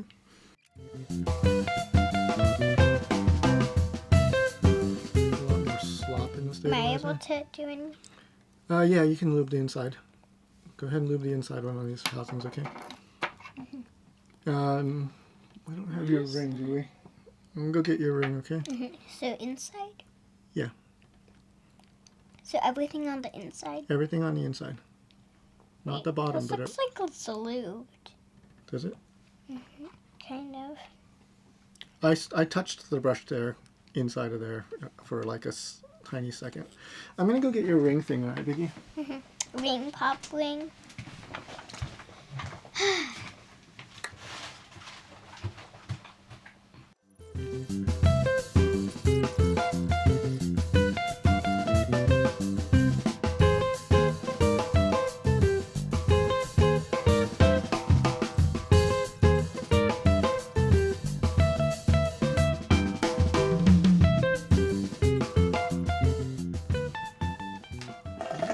Since I have this out, is I need a flat surface to check.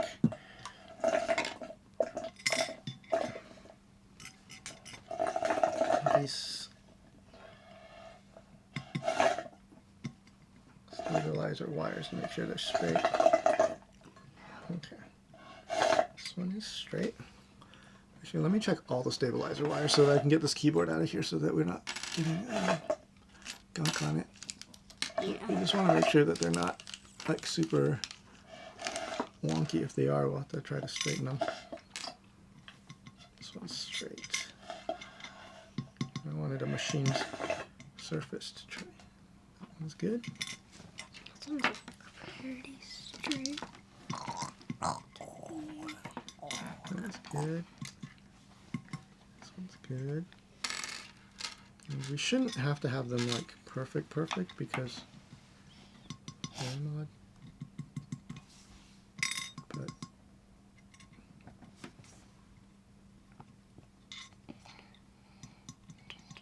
this one's a little bit off. Is it? How do you know if they're off or not? Hold down one corner, and then you see if the other side comes up. Oh. Yeah, these are okay. Crispy spot.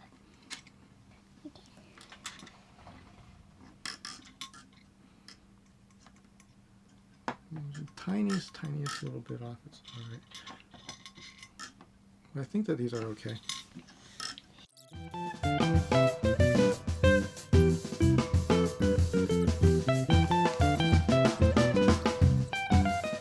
So, Ellie, do you see how much lube I have on there? Mm-hmm. And the way we get it on there. Well, I mean, it's a little bit. You can see it. It's enough that you can see it, right? Mm-hmm. And do you want to be able to see it? I think that that's the right amount of lube. We'll see. So it's like that big of a... And What's that? And I don't think that we need to use the different kind of lube for this, but I'm going to do it anyway. It's because this stuff Wow. stickier. And you don't want to get into this inside the stabilizer because, or you can't. People use it because it's stickier, but I'm going to use this just for the that hook part. Mm-hmm. I'm going to use this stuff. How about Ellie? Yeah, we'll do them the same. Because we want Forgiving's keyboard to be even. And not be wonky. So on this part, you can be like pretty generous because it's not going to clog anything up, and you kind of just want it to stay there and take care of any rattles that might happen on the outside edge. Can you make sure that doesn't roll around, please, Biggie? All right. And then I'm going to take the stabilizer. And remember how we hold it to put it in. I want to make sure that the side with the two holes is toward the hook.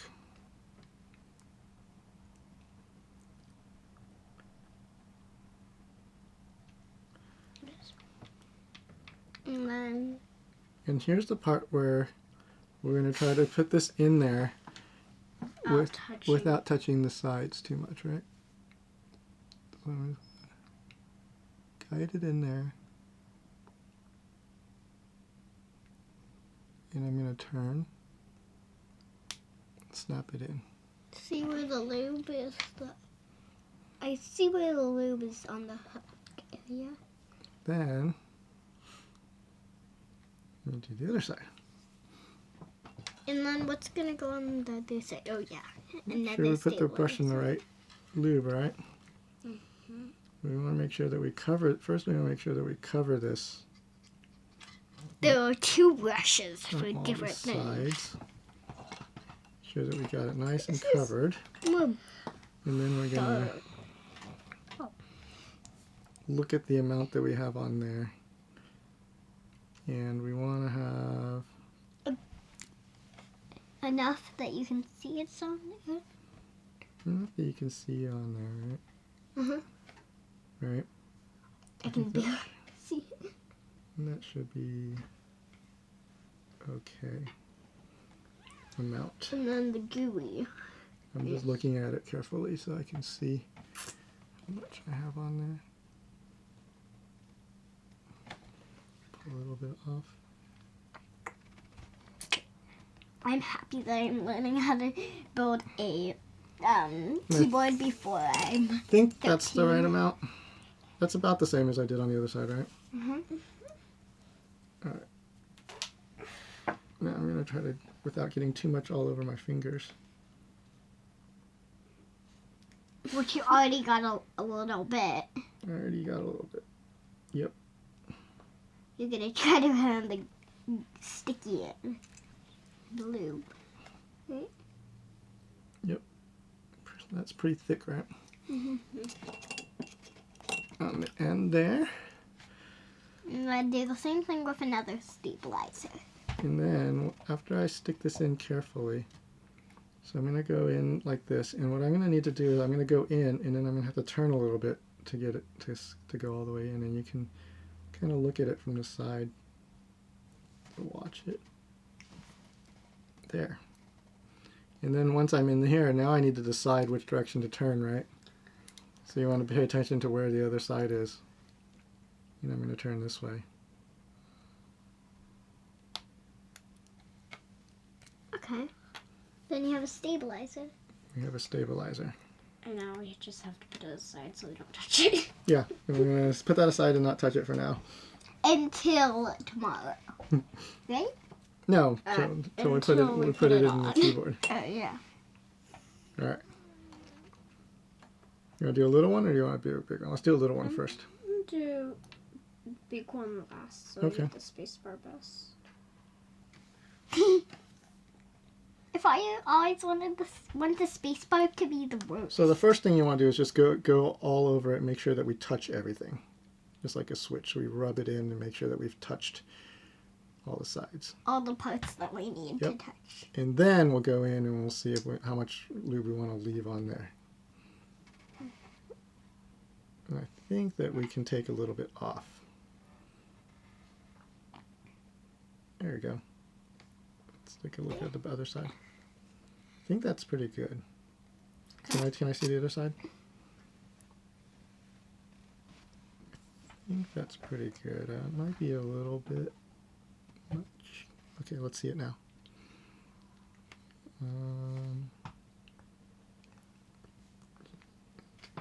Turn it more. I think.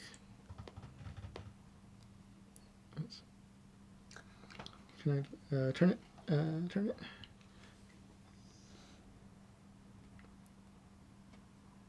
I think that's going to be good. And we're kind of guesstimating a little bit. So now you're using this brush. Careful, don't get your fingers on the white part because stuff gets stuck everywhere. And don't get it on the table. Is it bad for the table? Well, it's fine. You can wipe it. Easily. I thought you can't get it off of anything.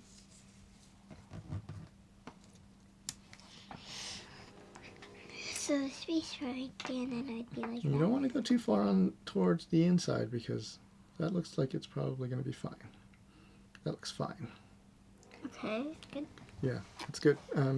You don't want to come around the corner, and you don't want to go as far towards the end as you did, but it's going to be fine. You're just going to get a little bit on your fingers when you try to grab it. All right, so yep. So how are you going to orient your, nope, yes, nope. You're going to orient your wire like this towards the thing, right?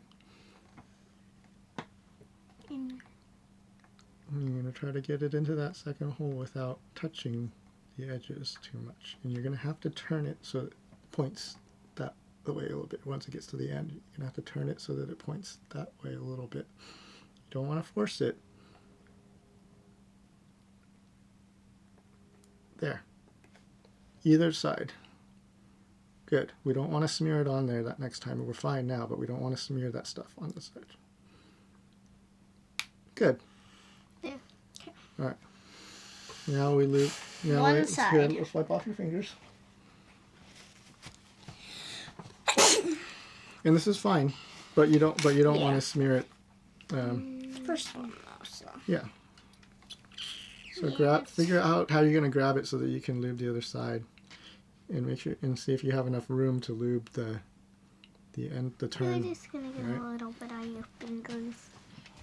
So what I would do is I would take it like that. You have smaller fingers, so you should be able to. All right. And you can scoot your fingers when you go to the other part. So first let's get the Krytox brush.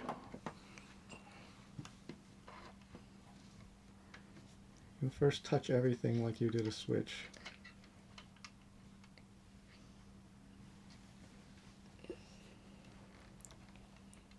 There you go. Is that good? No. I think that we haven't touched this part right here.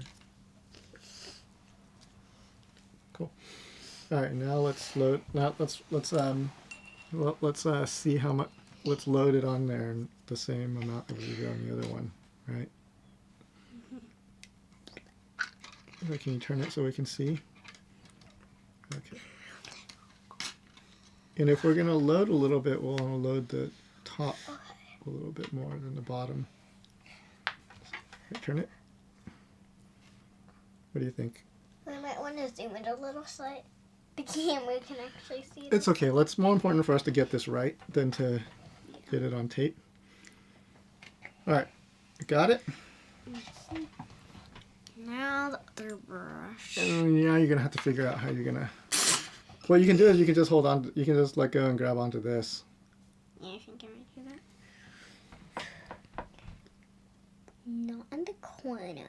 And you remember where that little clip goes, right? So that's all we needed. That's all we need to do is we need to cover that spot where the clip goes. With a little bit extra, so that like if there's a little bit of slop in the plastic, that the grease will make it not rattle. Cool. That looks pretty good, actually. You made a stabilizer. Let me do one little blip. I'm surprised we're getting so far with only 3 times. We'll only make a keyword 3 times. 3 parts, 3 times.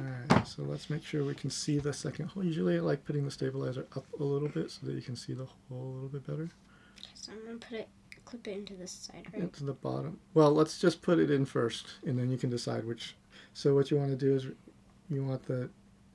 Actually, do you want to grab onto the wire, or do you want to grab onto the housing?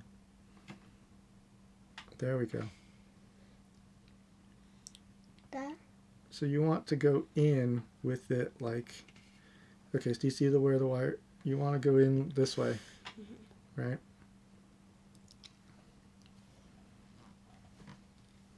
And then once you get it in, we'll look at it and we'll decide which. We'll look at it and we'll decide which way we're going to turn. Great. Now you're going to turn it up a little bit to get. There you go. Now we look at the other side and see. Yep. All right. There you go. Now we just press hard. Got it. Awesome. She made a stabilizer. Awesome. Who knows if it's perfect or not? Yeah, who knows? All right. Let's do another one. Yeah, how does yours sound? Fingers.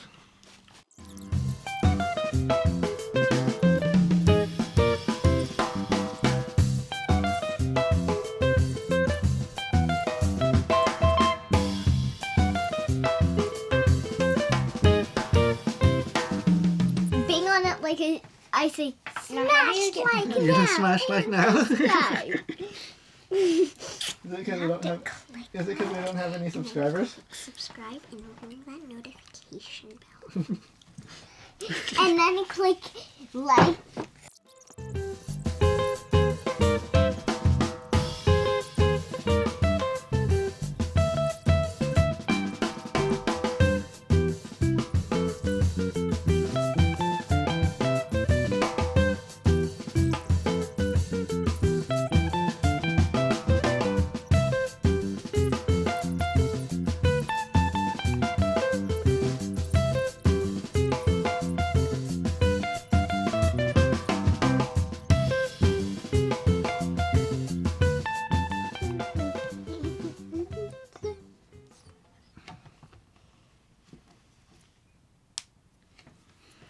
Done.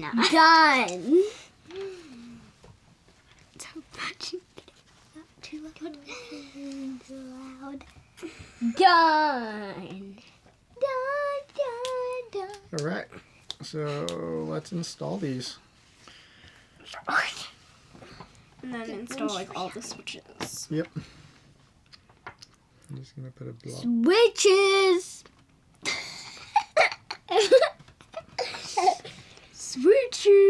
Switches. Okay. So these are. Let's put the grease away real quick. Cat.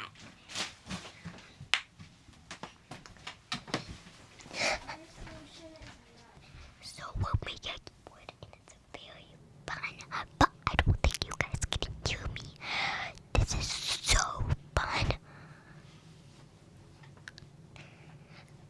But please wash your hands and I'm not included in most of it. So it's not the funnest project I've ever done at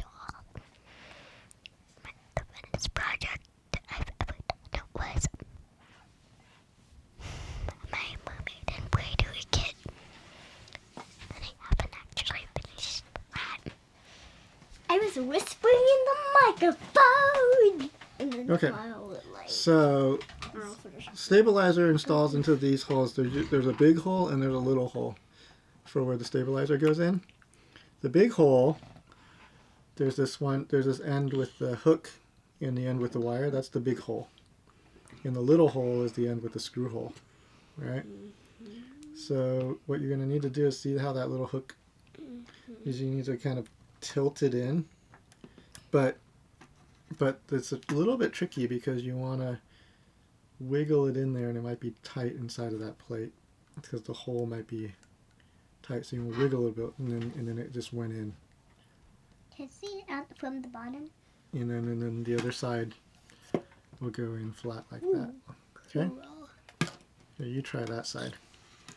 And then it will. So you want to tilt it, and then you want to grab it in a way that you're not going to get grease all over your fingers. And there you go.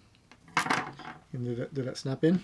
Mm-hmm. All right. I gotta see. So then what we're going to do is we're going to grab the... Those red ball thingies. Should we do this? Should we do the red things yet? Let's not do the red things yet in case we need to pull these out. Well, no, let's just go ahead and put the red things in. Let's just assume that we did good. Yeah, and we're not gonna like take it out ever. Can you get the screws out? I can. All of them? Do we need a screwdriver? Yes, I'm going to go get one for you. I can That's a get one. very good observation. Okay, we need a small one, right? Yeah, I'm going to get it small. Very tiny. And we don't want this to blend in with the board quite yet. So we're going to need to, so when you screw this in, you want to make sure it doesn't pop out. And so we're going to put a screw here and here. And what you want to do is you want to put a red thing on the screw first. And then screw it in. So, those are washers, not red things. They are red things. They are. They're washers. They're those Like too, this? but they're red things. And you want to know why we're doing the red thing? Why? Because the red thing is made out of like a paper kind of material. So that it's so that the screw doesn't touch like one of the pins and short it out. So it's an isolator for electricity. So that's why you don't want to use metal washers for this. But we want to make sure main thing you want to make sure is we don't lose those washers. I'll never lose such pretty things. Screw. Yep, that way it's way easier. And then put the screw on the screwdriver and then put it in. It should be magnetic, so it should stay. No?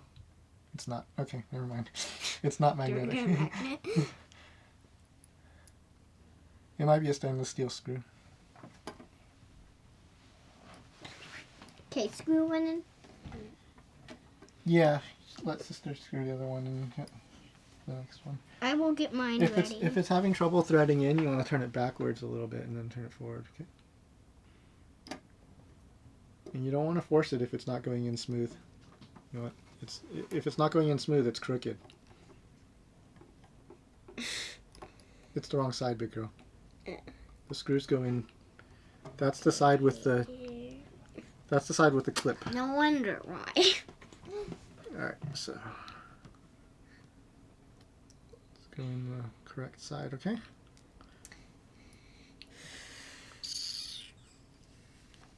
Too bad these are not magnetic.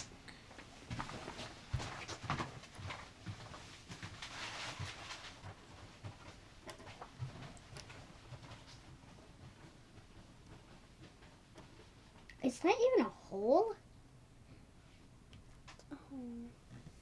Okay. I was just wondering. Also, no wonder why the washer did not fit. The washer did not fit? Yeah, because it was the wrong hole.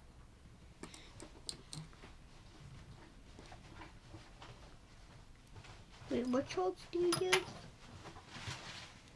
Right there. Let sister do another one. The other one. And then I'm gonna talk about how your hair. Yeah, move it over so that she can do it. Wait, Okay. which way does it go? Yeah. Screws only go in one way. It goes right there. Okay.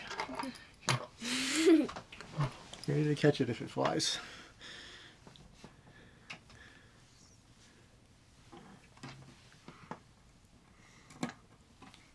red things are nearly as nice as the colors in my hair.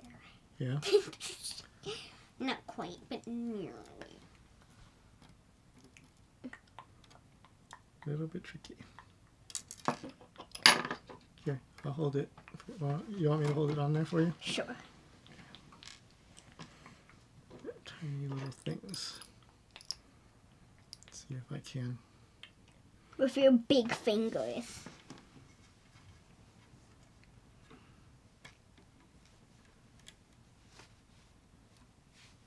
There you go. Which way? This way? Yes. If it goes on very neatly, then I know how to. Yep. Make it neater. Cool. Ellie? We don't need it super tight right now. We just want it on there. Cool. All right. So Ellie, do you want to do the spacebar next? Yeah. Okay. I'm robot. First one's right here. Mm-hmm. And then which the big hole is where the thing goes, right? So we're gonna go out here. I'll do one side again. So we're going diagonally, and then we're gonna wiggle it, and then it's gonna go in snap. Okay. Yeah. Diagonally wiggle it. And then you're gonna find the hole on the other side. You might need to move a little bit to find the hole. No. Got it? Do I have it? I don't know. I can't see. Yes, you have it. Is it flat? Nope. Not flat. Yep, that side's in.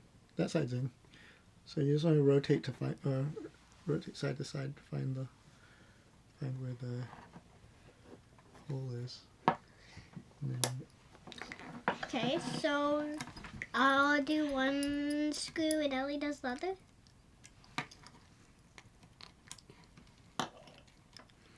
You can't push down on them, you had to pull them up and down. So, Ellie twist. What do you put them in? These holes? mm-hmm. Mm-hmm. So, in here,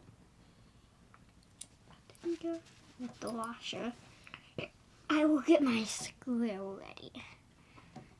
Hello, Mr. Washer.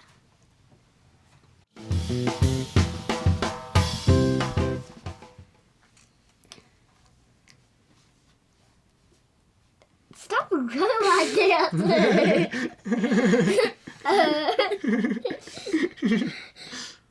Okay. Pathfinder. You're not Pathfinder. Yeah.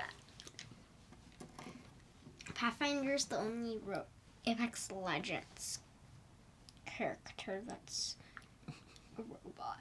Mm-hmm. Is there any robots in that? Oh no. Bastion. No. What's the Revenant?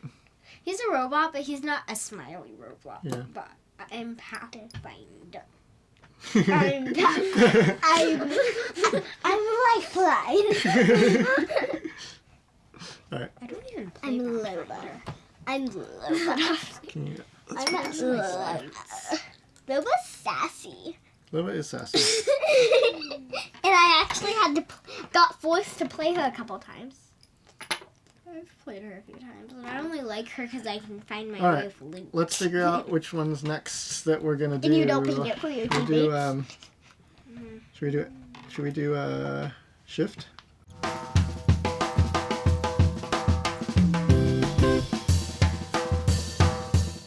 Oh, you're very annoying. She's doing her robot dance. Is that the Pathfinder dance? No. Technically, Pathfinder would go more like, okay. Okay, so the next one. Okay, so the next one I'm gonna look for sad robot. Smiling. Oh, I know what it is. What do you think? Do you think these stabilizers are going to be perfect? Oh, Daddy, it is magnetic. I don't know. I hope so. That would be awesome if they were perfect. It'd be awesome. There's a very low chance of them being perfect. Well, the Holee mod makes it so that it's easier to get them right. It's just a question of did we put too much or too little lube on any of them.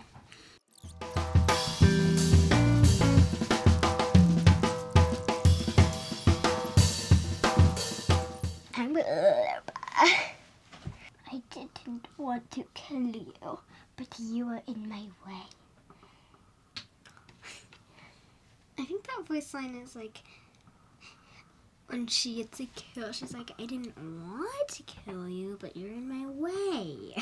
I didn't want to kill you, but you were in my way. Way. Not quite. I didn't want to kill you, but you were in my way. I think she sounded sassy in it. No, she didn't.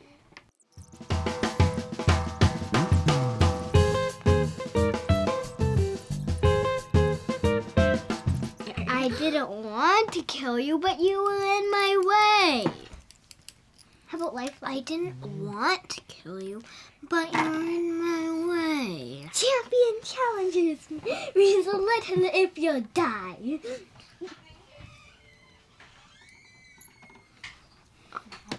Alright, last one, big girl. I'm sad, robot. So I'm sad, robot. this is going to be happy, shift, and we're going to use this one. The big hole is on the bottom. Okay. I am Pathfinder. How about where's caps locks? Caps lock doesn't have one. It's a little bit shorter. It's just short enough that it doesn't need one. Oh, that's so convenient. It is What convenient. about,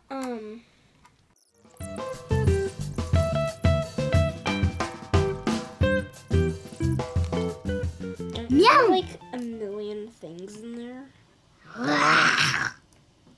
Because we never drop stuff. Actually, we drop stuff everywhere. We drop stuff all the time. What are you talking about? Then we find it.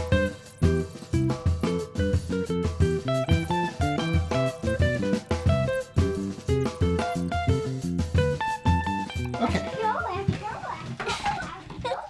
Alright, let's put switches in all the spots with stabilizers and see how we are. First let's here grab them and see if they're working so that we catch any big mistakes if we. So just grab it and pull it up and down. I'm not touching anything other than the dry hair dryer. I mean hand dryer. All right. Oopsies. Okay. Was blocking the lid. You didn't pull from that one, right? This one. You pulled from it. So first you want to make sure that first when you pull the switch, you want to make sure that these things are straight, so that we don't. Because if you try to jam the switch in with these crooked, it'll just bend. South-facing LEDs.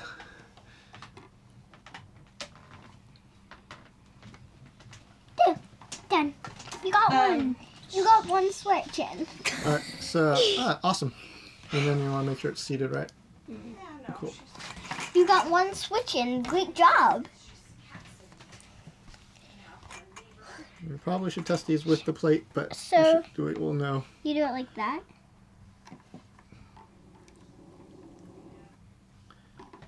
Can I do the stabilizer? Yep.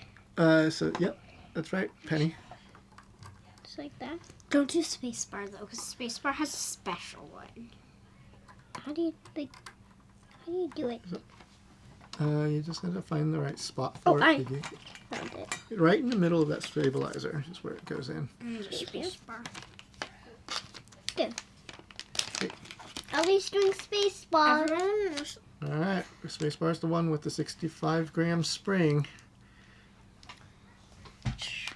Spacebar has red marking on it. That says S. I think the camera. S, how about on the bottom? Oh, you know what? We need to figure out. It's.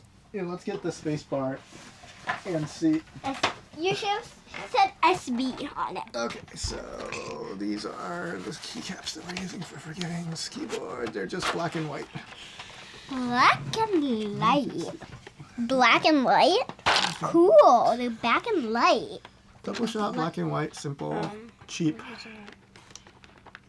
Simple, cheap. Black and white. Oh, white and blink. Are these thin or thick? Blink and white. They're medium thick. They are 1.4 millimeter. Blink and white. That's cool. Wait, no, not blink and white. 1.5 millimeter is a thick keycap. And so, actually, what you can just do is you can just stick that onto the bottom of the space bar. So, Which is weird. just stick it onto the bottom of the space bar and make sure these are straight. And then stick the whole thing on. Line up the... Wait. Line up the stabilizer with the thing.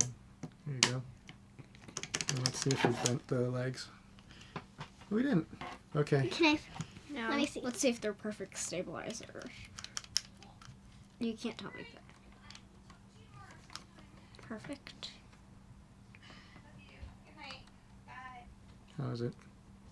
Both perfect. Okay. Hold on a sec. So, space bar.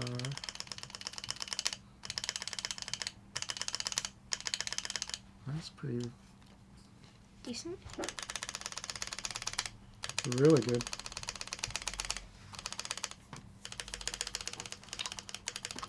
The space bar itself is going to be a little bit rattly because it's not soldered in yet. But if you hold down the key, it cleans up.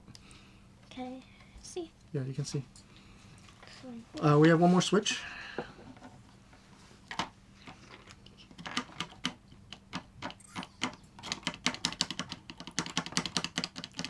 LED is south. Good. What you want to make sure of is that it's pressed in all the way. So this one's going to be a little bit loose because it's because it has a lot of different options for where to put this button. So there are a lot of Is that spots. supposed to be a little? That's okay. loose? We'll be able to tell. We'll be able to tell, but when we put the keys on. So let's go ahead and grab the keycaps that. Let's grab the keycaps that we're going to use to test for. We're just using the testing this shift. All right. Yep. The shift. Good shift. Yep.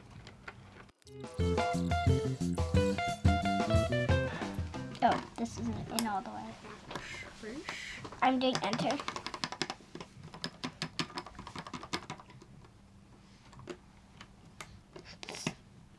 Let's see if the The first time the switch goes in, sometimes it's a little hard.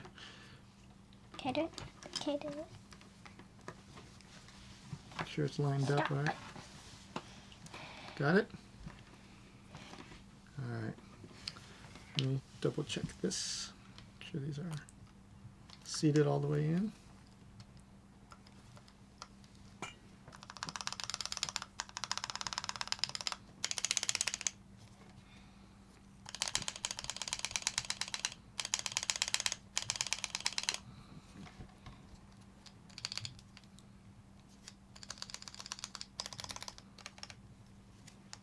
That sounds like a bad keyboard sounding.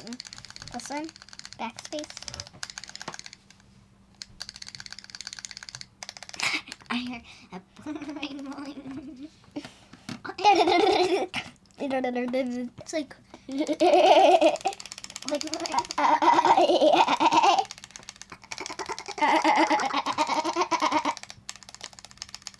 did that sound? Does it sound like perfect stabilizers? They sound pretty good. Do you guys want to try them a little bit? Sure. Ellie, can I do this one? Wait, Ellie.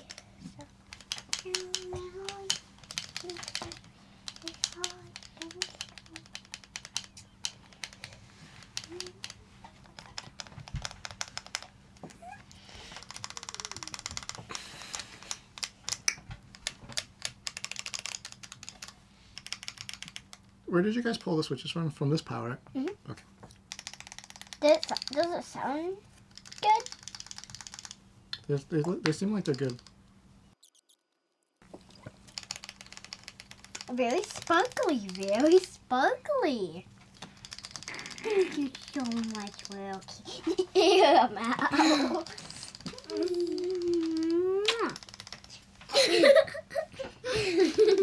I'm kissing you for trying to pull it back on your head.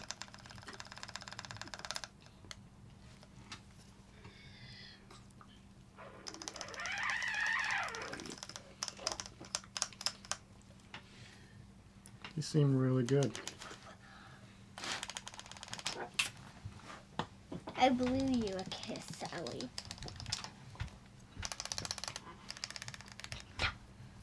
No. What time is it now?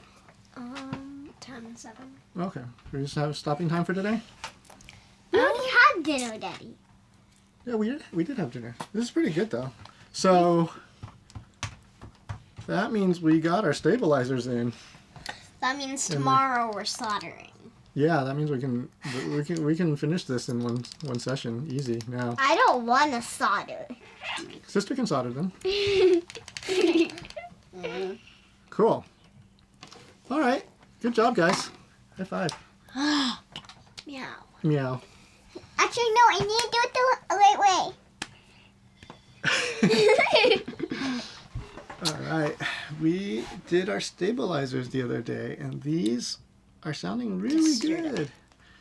Really clean stabilizers. Didn't you say you had to like take them apart? I did a little bit of adjusting on them. A couple of it's when we trimmed off the ends of the little tape ends on the ends. We didn't get them close enough, and so there was a little bit of ticking on a couple of them. Yeah. But other than that, everything was good. We didn't have to change like the amount of lube that we had in there. The stabilizers we're actually using very little lube for a stabilizer. And so all of these are very, very fast. The return stroke on them is super fast. So I'm happy about that. Mm-hmm. There's not a lot of lube inside, which is great. And they're clean. We don't have a lot of wire rattle. We don't have any wire rattle at all, actually. So the main clunk that we're hearing right now is because these switches are not soldered in yet. And so the ones that are loose, It's also the ones that have these multiple holes on them, the switches aren't really set yet, so they move up and down. it's not gonna So be like real we will solid. keep checking those stabilizers before we solder stuff in, because once you get things soldered in, it's going to be hard to fix things. So, but what we want to do is we want to take off these keycaps, or no, we need to make a decision first. So we have to decide whether we're going to use a custom, this is a Delrin plate. Custom. It's custom because I couldn't find Palm or a Delrin plate, and the polycarbonate ones that I found before were pretty thin looking to try to do a gummy worm gasket mount like we're going to do on this keyboard. So what I did was I went on the internet and I found a website, and I think that I can link it. I found a website that you enter your key layout, and then it automatically generates a CAD file. We'll link this in the description.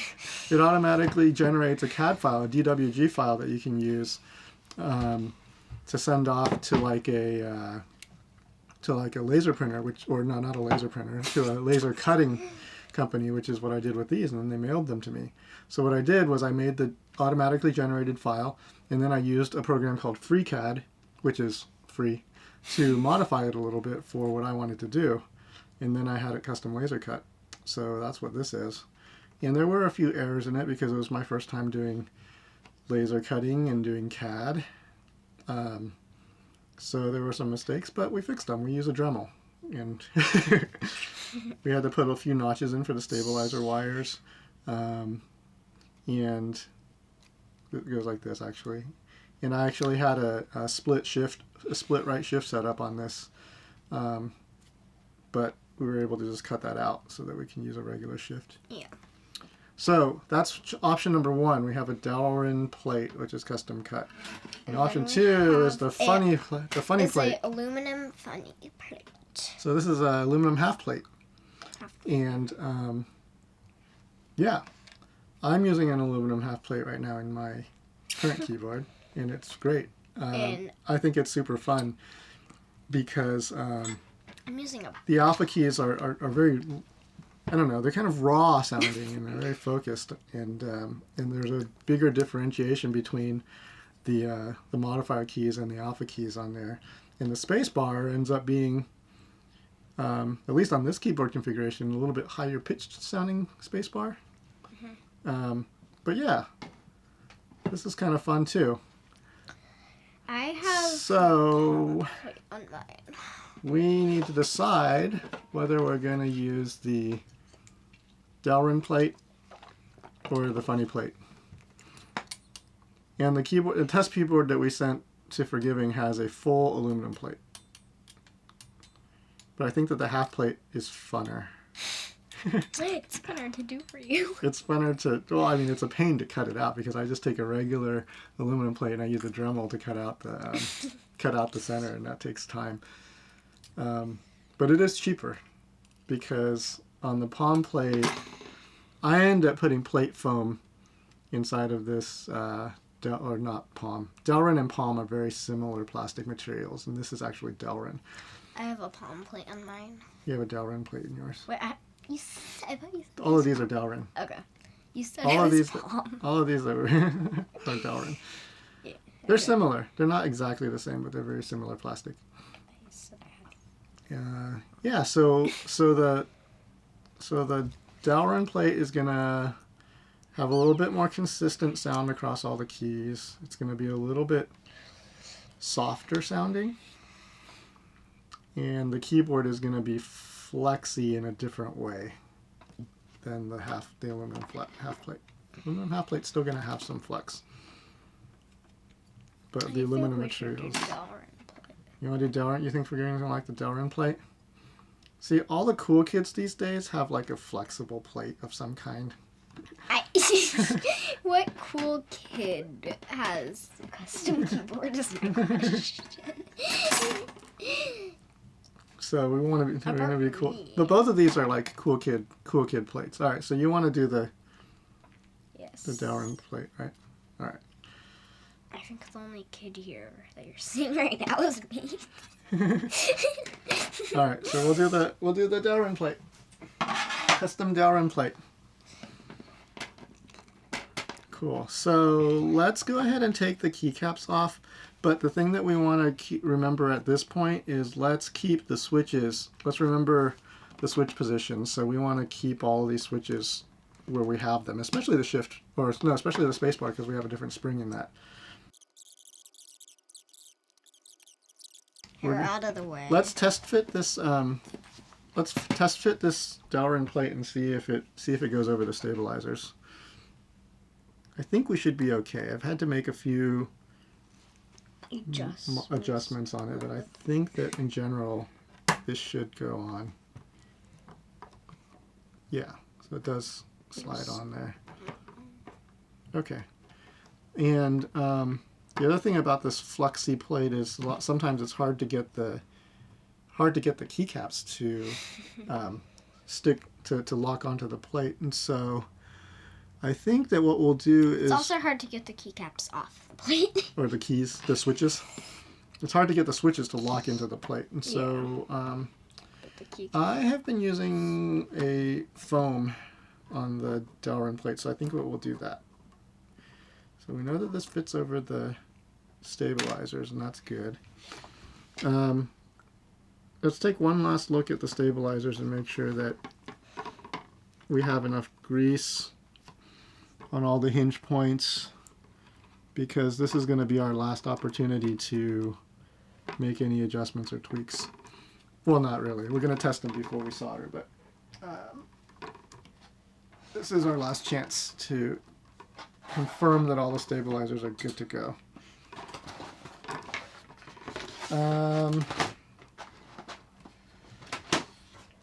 All right, so let's get some plate foam out.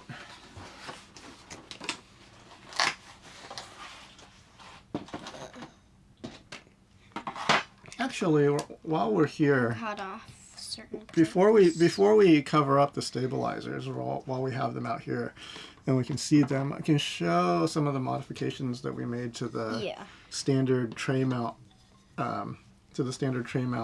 keyboard case. What we've done primarily is we've cut off all the standoff supports because we are going to use a silicone O-ring around the perimeter of the case to, I don't have it down here yet, but we'll see that, to support the PC board. But what usually you can't do with the gummy worm O-ring mount is these stabilizers, these Durock stabilizers that are screw-in, are thick, and so you don't have enough room on this outside edge to have the O-ring go all the way around the outside. So what we've done with the case is, one, we've cut off all of the screw supports so that it can float on those on that O-ring. But the other thing that we need to do is make these clearance cuts at the spots where the right at the spots where the stabilizers poke in. So you can see we have a cutout here and here, and then we also have cutouts here for the spacebar stabilizers. And we also had to make another modification on these spacebar stabilizers to make a little bit of a wedge cut above the slot that we cut, because the way that this PC board is going to go into the case is we have this USB port in the back that's going to need to go into the hole back there. And so what we're going to do is we're going to slide it in like this, and these stabilizers are going to slot into those grooves that we cut, and that's going to mush the O-ring into those grooves. And then we're going to tilt the keyboard down from the front in. And so the thing about the front side is we have these cutouts for the spacebar stabilizers, but on the way in, as you're tilting down, you can tilt the keyboard down, but once that O-ring locks into the grooves, it's really, really, really, really hard to pull the keyboard out again if you don't have these relief cuts. So that's why we have these wedge cuts right here on top, so that when we install the keyboard like this, we wedge in the back side first, and then we squish in the front side O-rings like this. They're going to go through, those relief cuts are going to be there for the spacebar, and then it's going to allow the keyboard to move down, and then it's going to lock in place right there. And it's going to give you a little bit of resistance when you try to pull the keyboard back out, which is good. It'll lock everything in place, but it won't be so much that you can't do it, or that you'll break something or bend something. So those are the modifications that we have done to this standard tray mount case.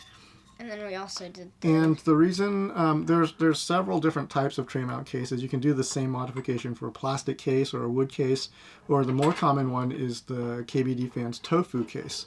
And one of the reasons I didn't use a tofu case for this build was we knew that Forgiving wanted the angle of the keyboard to be elevated a little bit, and at first we thought it was actually like pretty steep at 12 degrees is what he was asking for.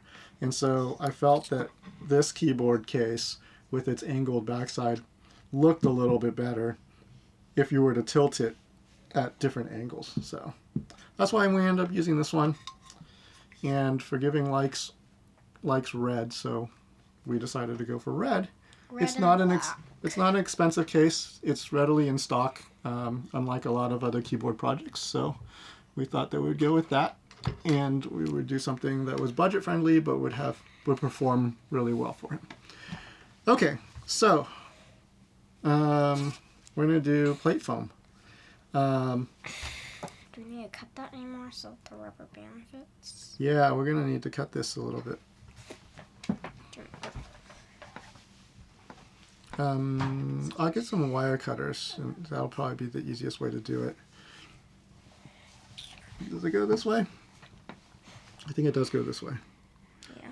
Okay, so one thing that we're going to need to do is the rubber O-ring is going to go along the outside of this entire top edge. So we're going to need to cut off that whole piece.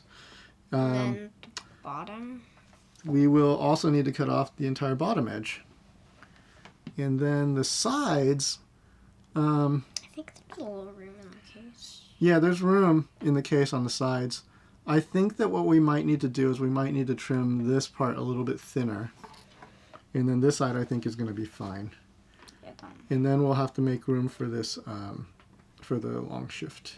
Yep. Because I think that this is set up for a different shift. So we'll have to trim that a little bit. Okay, I'm going to get some wire cutters and then we can chop this plate foam. So, so the easiest thing to do, I think, Ellie, is we just take the wire cutter and we chop.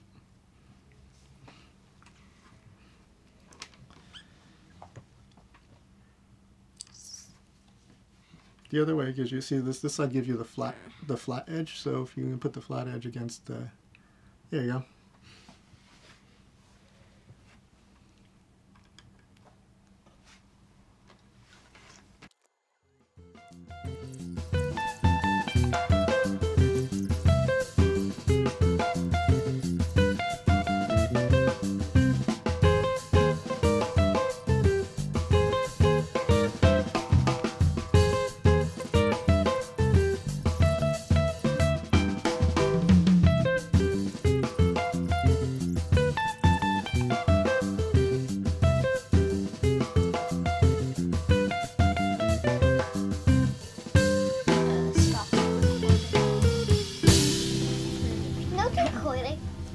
This is good. No, we just started. I think this is good.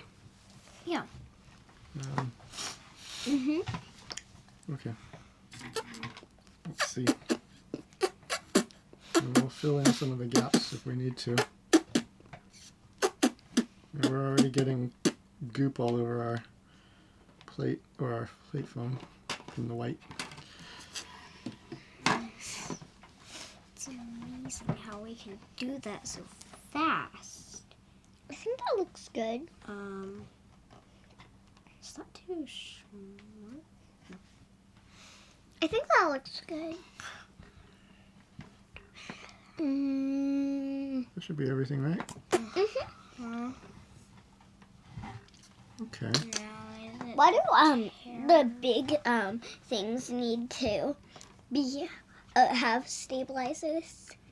So that if you push it a little bit sideways on the side and not straight on, it'll still go down smooth. The switch will press. Is this on? Not quite. Click it.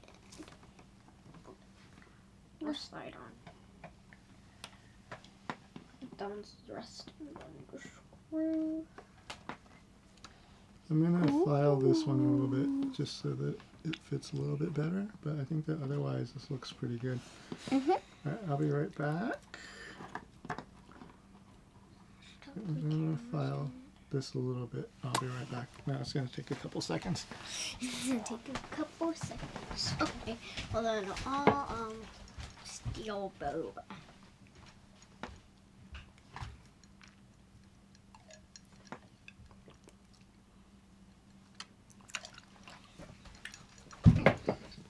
How many bobas did you get? I got 2 too. Huh?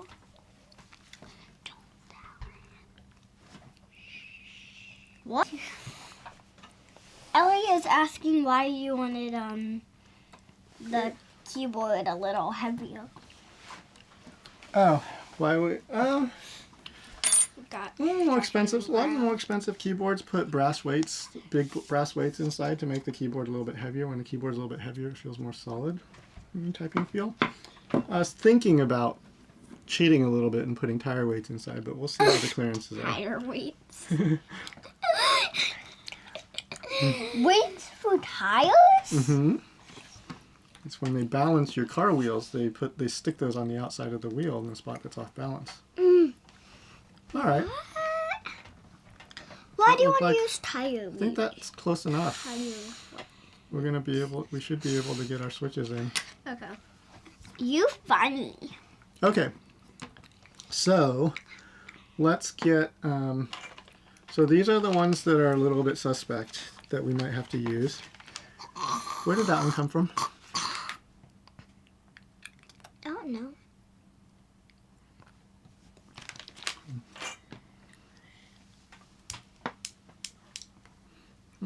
Seems like a good one. Are we gonna put on the key caps now? Yeah. I mean, the I was gonna start in the one corner. backspace. So let's put our switches into place. This? Yeah. The ones that need stabilizers. Mm-hmm. Long shift. I think. Long shift. And then what are the last two? Now we want to make sure that we didn't bend the little things. Space bar goes in.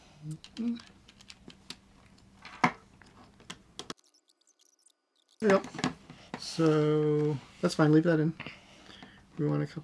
So now the plate is helping to hold the switches in. So let's double check our stabilizers. You make sure we're still clean.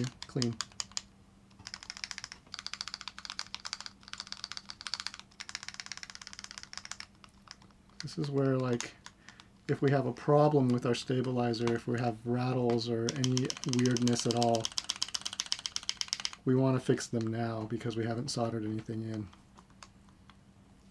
Also, we want to fix them now because we haven't put all the rest of our switches in yet.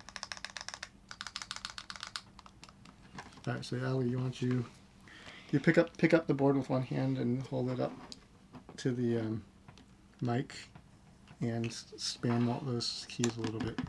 Pick it all the way up so it doesn't rattling against the table. There you go.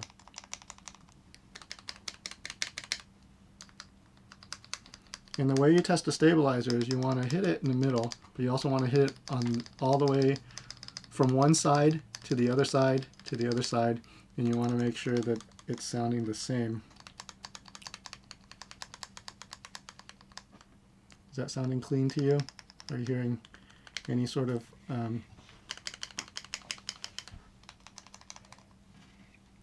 think these are good. Let me double check real quick, okay?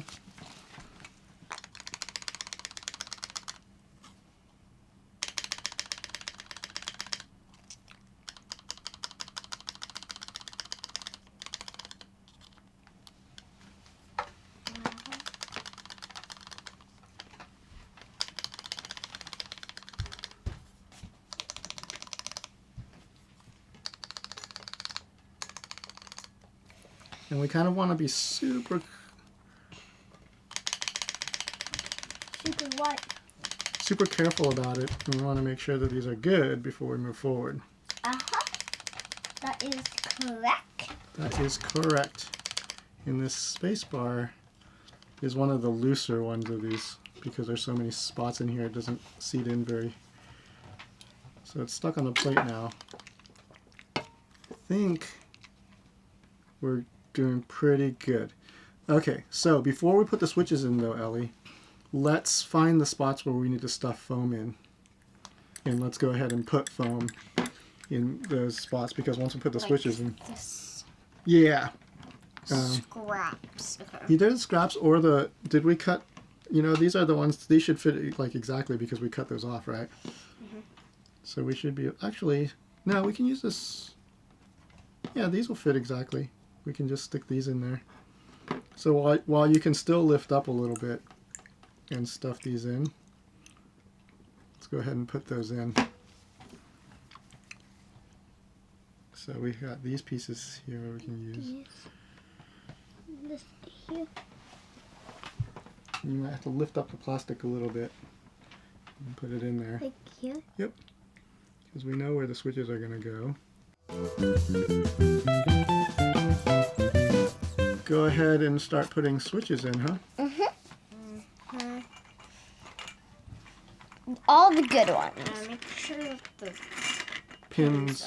Before you put a switch in, we want to be real careful about putting them in Biggie. But before you put one in, you want to make sure that these pins are straight. Yeah, they're straight.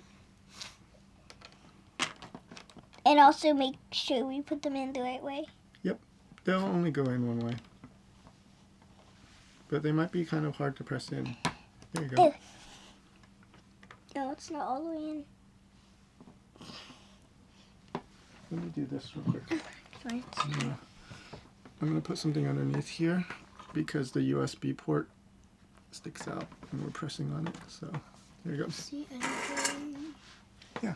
Oh, okay. I don't want to do any of the ones with a lot of holes. And I think that all of these ones are pretty clear in the pile. So we should be able to. Yeah, this one's definitely a good one. And we can go ahead and pull off the, carefully, pull off the switches, keycaps. No.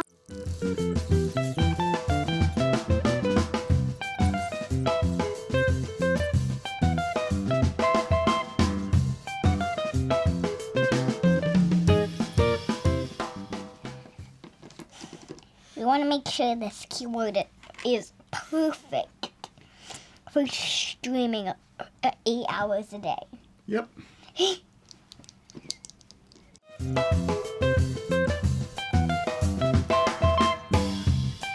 This is a custom mechanical keyboard. It is. I guess it's considered a custom one. Especially of your custom plate and your custom foam. It's not custom foam, it's just the wrong foam.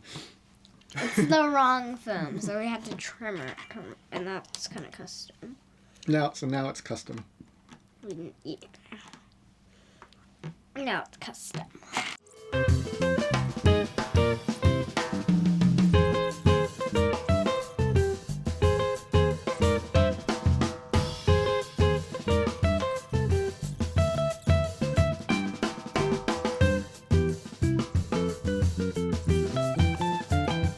Because what's going to happen if we solder them in and they're not seated all the way is some are going to be high, some are going to be low. Forgiving would like that. Yeah, it's special. It's custom. Special. No one can. And the other thing is when you look at it like this, you can tell which ones are low by... Like this one. Yep. Yep, really low. Okay, so the thing with soldering is we are going to take this is not hot yet. It's not on, so we're going to practice a little bit with it hot, not on. So what solder is solder is actually made out of metal. And it's metal that melts at a pretty low-ish temperature. So what's going to happen is we're going to get this thing hot. And then once it's hot enough, the solder is going to want to glop onto it, right? And so the thing about it is we want to heat the thing up to where it's hot enough for solder, and then we want to put the solder on the thing. So what we don't want to do is put the solder onto the tip. We want to heat the thing up to where it's warm enough, and then we put solder on. And the way that we know that the thing is hot enough is we have the soldering iron on one side, and we're going to put solder in on the opposite side, and it's going to suck onto there. Okay? Mm-hmm. So what you want to do when you're putting soldering iron on things, especially on this PC board, is we want the solder to glop onto the outside circle of the PC board. We also want the solder to glop onto the pin, right? And so when we're putting the soldering iron on, we want to touch both the pin and the PC board at the same time. So what we're going to do is we're going to touch both, find a spot where we can touch both of them at the same time. Okay? Why don't you practice that with that soldering iron cold? So what we're going to do is we're going to have you do the soldering iron by itself first, and then I'm going to do the wire for you, and then I'm going to have you do the wire, and then I'll do the soldering iron, and then we're going to have you do both at the same time by yourself. Okay? So what's going to happen is, let's say we want to solder this one. Okay? Where would you put the soldering iron? Just go ahead and put it on there. Good. And what I'm going to do is I'm going to tell, let's say we're going to solder this one. What I'm going to do is I'm going to say on, and you're going to put that on, and then I'm going to do this and put the solder in, and then I'm going to say off. Okay? And then we're going to do the next one, I'm going to say on. And then I'm going to put solder on, and then I'm going to say off. And then that one, I'm going to say on. And then I'm going to say off. Okay? So that's how we're going to do it. And I want you to, yeah, so you're doing it perfect. You were touching both the, and you can use the side of the soldering iron and you can use the tip of the soldering iron. So, yep, so perfect. And what you want to do is you want to be careful about this plastic part right here. You want to stay away from that. So you might want to do it like that. Perfect. I'm gonna wash my hands. Okay. Okay. Soldering iron. Solder. Oh, done. Done. Done. Done. Ding. Ding. Ding. Ding. Okay. I'm done. And on.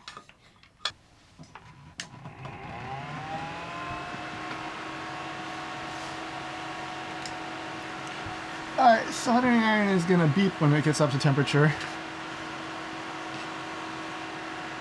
You're going to want this close so you can clean, so you can dip it in there to clean. Alright. You don't want this twisted too much.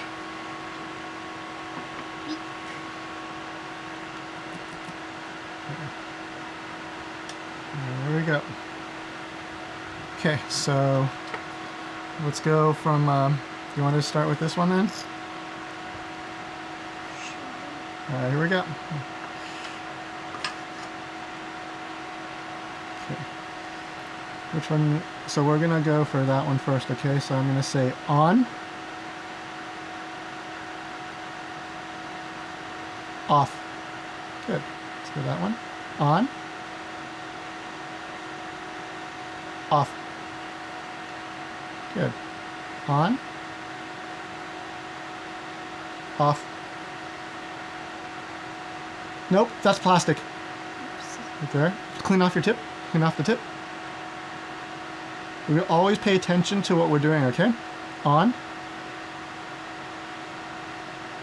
Nope, I didn't say off. On. Off. On. Off. Don't wait until I tell you off, okay? On. Off. You want to give it enough time to go all the way around to the thing. Let's clean off the tip real quick. Good. On. Off. All right. Let's do this one. On. Off. Okay. Let's switch places. Okay. Go ahead and put the soldering iron in there. Good. And so, the thing about, I can turn this off real quick. So, the thing that we want to know about putting solder on is you want to put enough solder on there so that you get like a little bit of a wedge shaped mountain on each thing, okay? And you're probably going to put about that much in onto each solder joint, okay? So what we're going to do is the same thing, except I'm going to go into your spot and you're going to come to my spot. And you're going to use your left hand for this because you're probably going to be doing it with your left hand.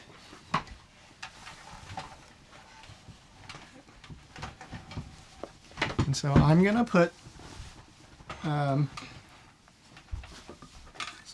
solder on, or I'm going to put the iron on, and then you're going to use your left hand and you want to hold it so that get comfortable with it so that you feel like you can control that like a pencil, okay? So you can control where it goes.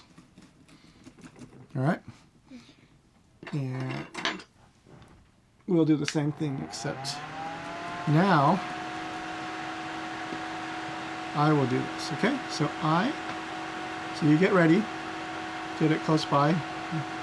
Actually, why don't you practice putting it on there for quick, and then you're going to feed it in, alright? So I'm going to go on, and then I'll tell you when to put the wire in, okay? Go. Good.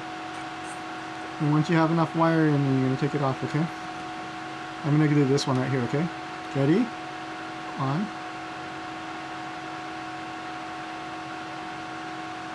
Good. And this one we're going to be careful because we have other components close by. So you want to make sure that we stay, so just be aware of them, okay? So maybe you want to come a little bit more from the top-ish. I'm going to go on.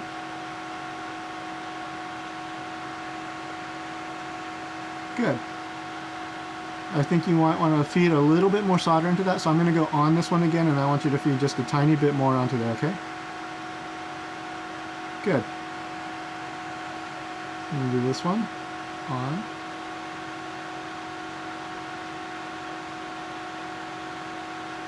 More solder. On. Good. Did you see how the first part we didn't get that mounting? Yeah. All right. On. Good. And we're gonna do I'm gonna just finish this one, and then we'll see if you want to do it by yourself, okay? On. Feed. Where are we feeding solder? Yeah. Not onto the iron, onto the part, right? All right, here we go. So you want to. So if soldering iron is on this side, you're going to be feeding wire in from the opposite side. Okay. So iron here, wire comes in on that side. Good. Good. More. More. Good. Okay. That's a little bit on the not enough side, but it's still fine. All right. Okay. You ready to do it all by yourself? Sure. Or do you want to or do you want to finish this row with together? Let's finish this row. Together? Okay. Which one do you think you have a harder time with? Probably the wire, right? Mm-hmm. All right. So let's do these, and they're going to be a little bit tricky because there's stuff all around them, right? So I'm going to be coming from here, and you come from there. And I'm going to go on. Go, keep going. Good. Feed more, please. You got to feed it fast. Feed it fast, feed it fast, feed it fast, feed it fast. Okay. So the thing about soldering is you want to have the iron on that part for as little time as possible. Because the longer you have it on here, the more chance we can burn something on there, okay? So once you get it hot enough, you gotta feed that wire fast and then get it off, all right? So here, I'll show you on this one. I'm gonna try to do it as, it's warm, it's feeding, I'm gonna feed it, and then I'm off, okay? I'm gonna show you again on this one because this one's kind of like a really tough one. I'm on. I'm feeding. Up. I'm on. I'm feeding. And I'm off. Okay, that one was a tough one. And then let's get this last one, alright? Ready? So once you feel the wire start to melt in, you want to go as much as you're going to do.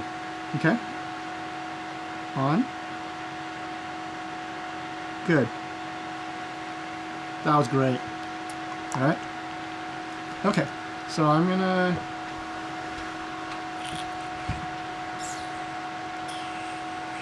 So the thing is we want to pay attention to exactly which one we're gonna do.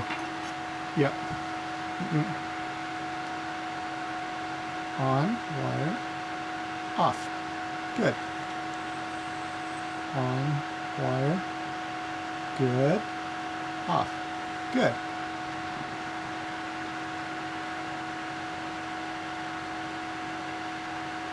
Good.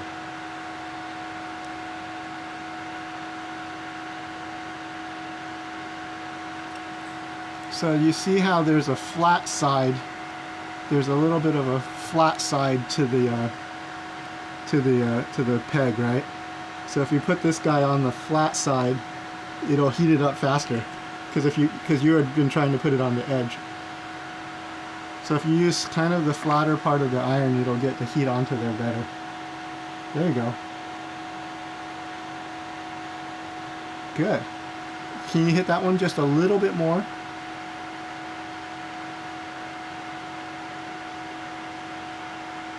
Yep.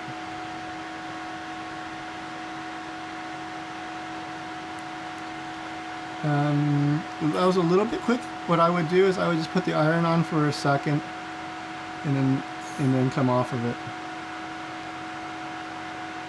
Feed a tiny bit of wire. Get it. So, good. That'll be fine. Now, do you see where that plastic thing is right here? And you're trying to come in with the iron on the same side as the plastic thing? Make life easier for yourself is come in on the opposite side with the iron. And that way you have a lot of space. Okay?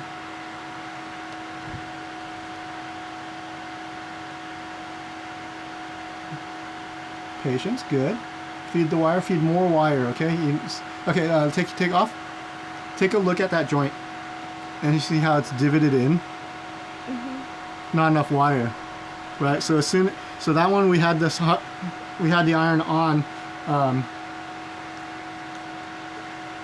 We had the iron on for a little bit longer than normal, right? Which is fine. We just wait for it to get hot enough.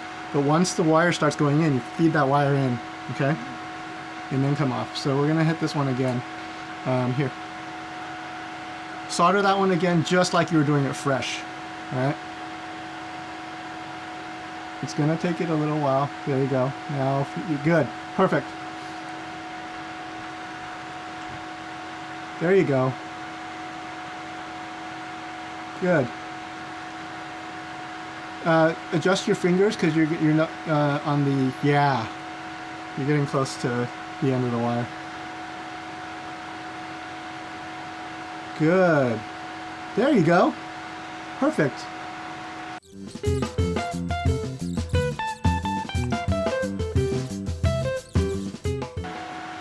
Patience, good. There, feed it fast. Good. That one's a little bit weird because it's just a half hole.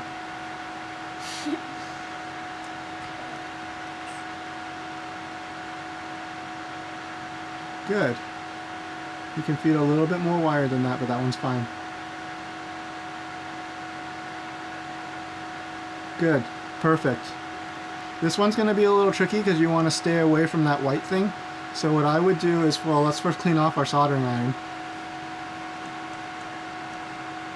Okay, so if I was a soldering iron, I would put myself right here, and then I would feed the wire more from the top. And you want to press towards the thing with the iron a little bit. You want to press into it a little bit with the iron. There you go. That's fine, just leave it on there until it goes. There you go. Now feed wire in and then off. You need more. Feed a little bit more wire in. Good. That's good. Okay, so now we got plastic on that side, right? There you go. That's fine, just keep it on there. Keep it on there. Keep it on there. See, we didn't touch both things. We touched only the pin, and so the stuff only stuck to the pin. Right? You want to touch both the pin and the outside. And you want to actually press a little bit with the iron, okay? So I'm going to press in. There you go. See how when I pressed in, yeah, it just sucked in. So you want to actually push so that this thing contacts that. You want to transfer that heat into the part, okay?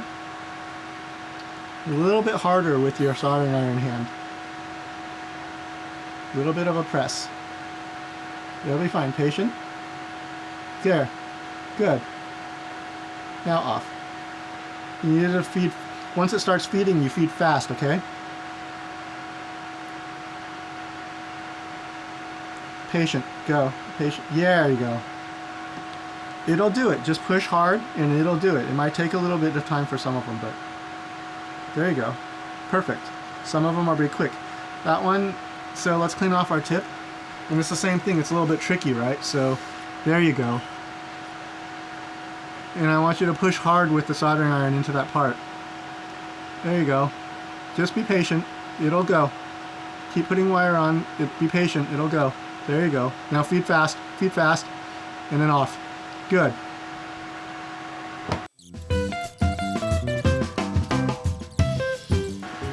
I'm going to do one more. Once it starts melting, feed fast. Did you see how much I fed in and how fast? Once it starts melting, you can stick that thing in there. But just be patient for it to start melting, okay? There you go. Good. Perfect. Hey! Good. Now off. Good. And that'll let you get off faster because you feed the wiring fast, okay? Where's the other pin? The other pin for what? Let's take a look. I think I see the pin. I see one pin. I don't see the other. Oh yeah, you're right.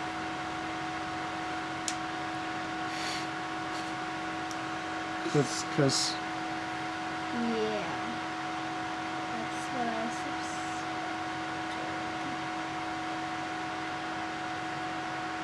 Yeah, but you push that in extra hard.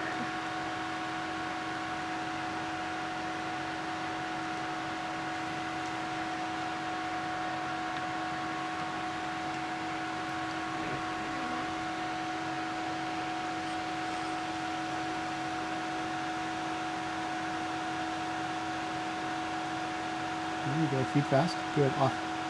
There you go. Watch out for the plastic. Good.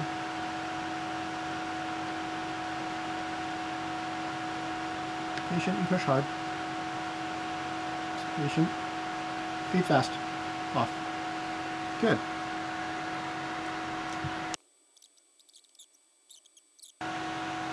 Always solder iron on there first and then wire, okay? Heat it up and then wire. Good.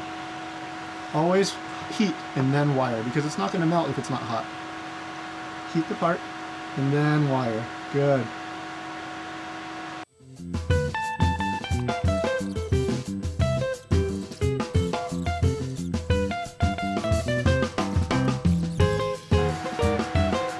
It's good technique. Just be patient with it. Good. Feed it on. Feed on. Feed on. Quick. Feed on. Good. What you can do when that's happening is you can either push harder or you can rotate this a little bit and make sure, because if it's taking a long time, either we're not touching it, we're probably not touching it solidly, so the heat's not getting on there. So you can push it harder and you can cheat it a little bit by touching the iron just a hair. Good. And then we got plastic on this one again, so we want to get away from the plastic.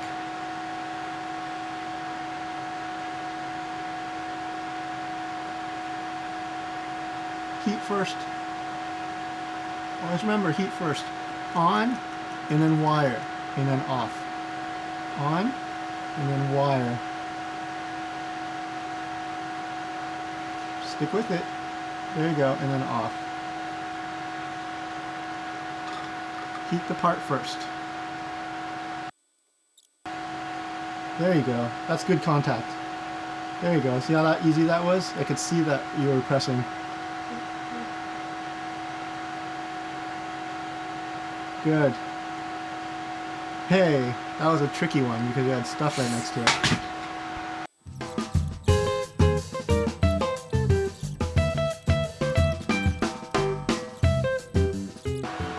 So if the wire's not going, taking the soldering iron off isn't going to help it.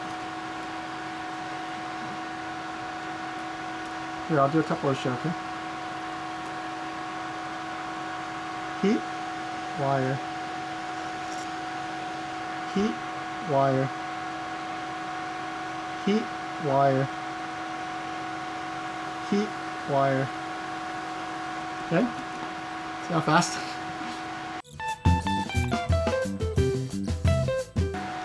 Heat and then wire, okay? There you go, that's good contact. Wire. Good.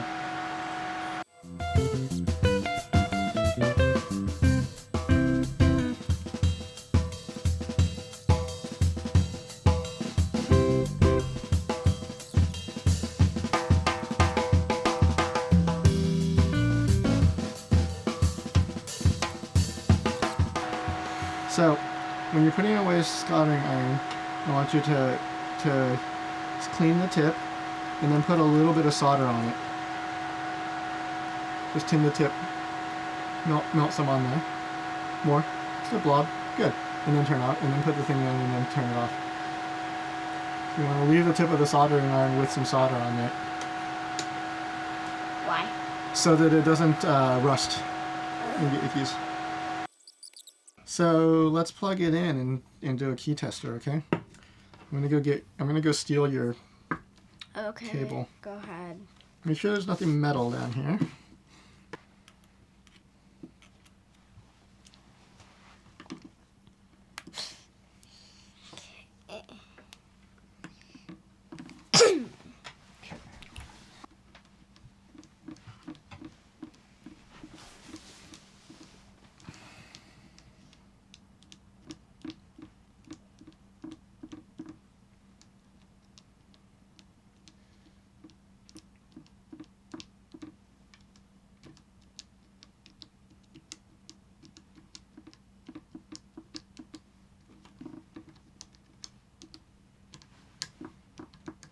Nice. Everything good. Yeah, the Windows key will make the window thing come up. All still working. How are you feeling right now? Do you want to take a break or do you want to keep going? Do you want to test? Keep going. Do you want to test and see if the you want to test and see if the stabilizers are still good for all those keys?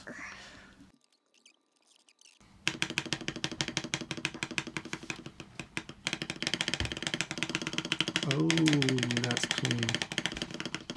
Is that clean? I don't know what clean is. You don't know what clean is? That's clean. I don't know. That it doesn't get much cleaner than that, big girl. Alright, let's do the other ones.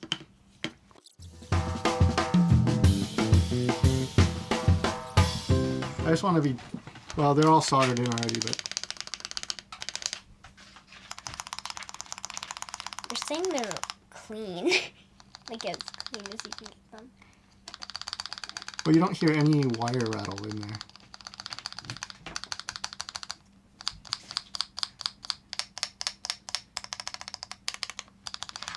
We still have that one that's clacky. If anything, this shift key is a little bit slower than the others, but it's not like slow like...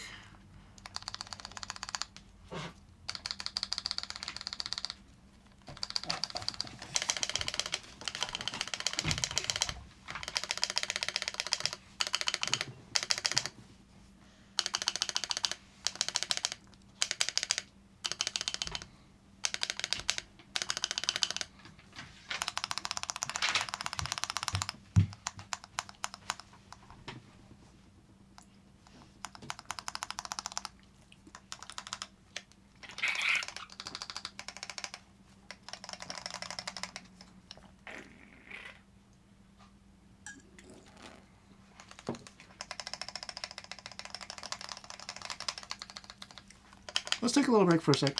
I don't want to be fatigued and make a silly mistake at the end, okay? So let's take like a 10-minute break and then we'll come back.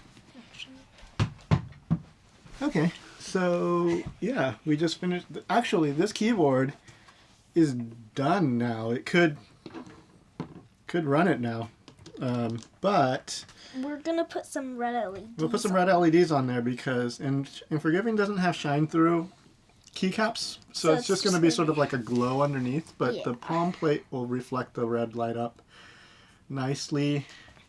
And this KBDfans solder board has, you can put single color LEDs on the keycaps, so that's what we're going to do. We're going to use some of these 1.8 millimeter. Oh, what's going on? But also, if this case, there's no way it's gonna come out. So we have these aluminum. 1.8 millimeter butterfly LEDs, single color, super cheap. I think I bought like 1,000 of these, so they're like probably a little bit more than a cent each. Yeah. Maybe 2 cents at most. So Ellie, are we on camera here? So the thing that we need to be careful of is LEDs have polarity, so they have a plus side and a minus side. And some PC boards have a square solder pad for the plus. This one does not, but it has a little plus sign next to the part next to it says plus, so the other side is minus. On the LED, you see you have one long leg and one short leg. Mm-hmm. The long leg is plus and the short leg is minus. The other way you can tell is inside of the LED there's like a big part and a little part inside. I don't know if you can see that. One part's big and one part's small. Yeah. The small part is plus and the big part is minus. Yeah. That's how you can tell if you like take one out and you can't see. But the LED won't work if you put it the wrong way. So what we'll do is we have to look at the back side and see which side is plus and which side is minus. And usually the entire row is going one way. So this entire row, all the pluses are on that side of the board. Actually, these 2 rows. Right? Wait. Some of them... The whole thing? Well, they're going to try... If they're designing the board, they're going to try to make it consistent. So. Yeah. So what we'll want to do is we want to take our LED and we want to figure out which side is plus.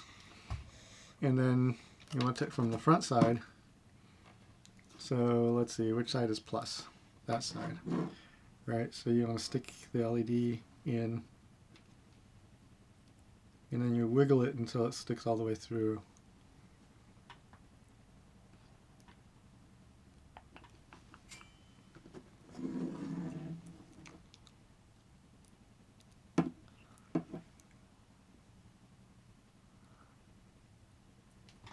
See that? There's 4 little holes on the bottom of the switch. Once it goes through the holes, it just goes easy to in all the way.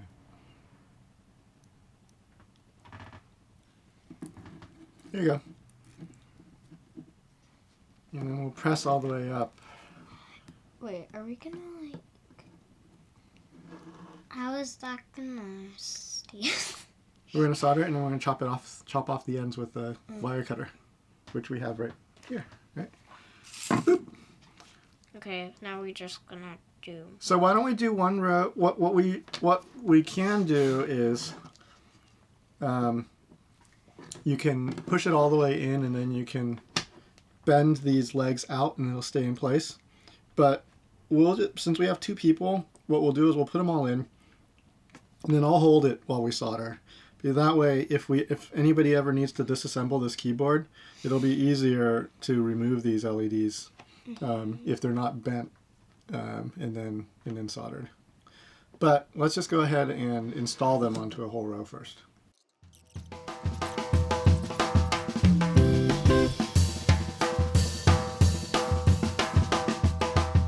How about you press like now and subscribe? Okay, I'm gonna hold these while you solder. Okay. Do you think you're gonna be able to do that? Like that? Maybe. Do it like... Don't turn the temperature on. The one I'm holding. Under there.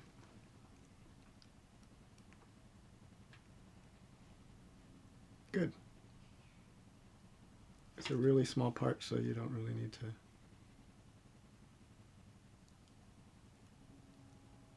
Good. Hold on a second, let me get my finger on that LED. Here, hold on a sec. Let's reset this then. If I'm going to be on, I'll go on the other side. That'll be easier, because then you have all your solder stuff on this side.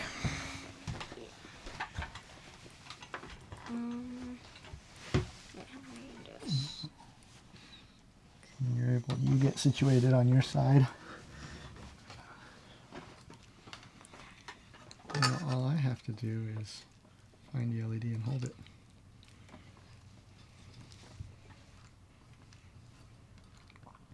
Hold it still enough for you to.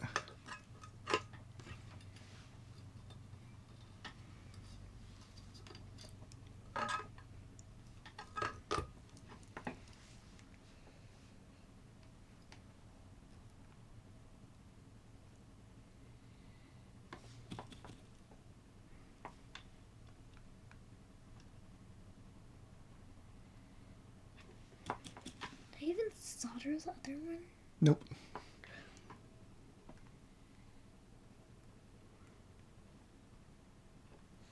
Good. This one fell out. Let's just keep going and then I'll put that in last.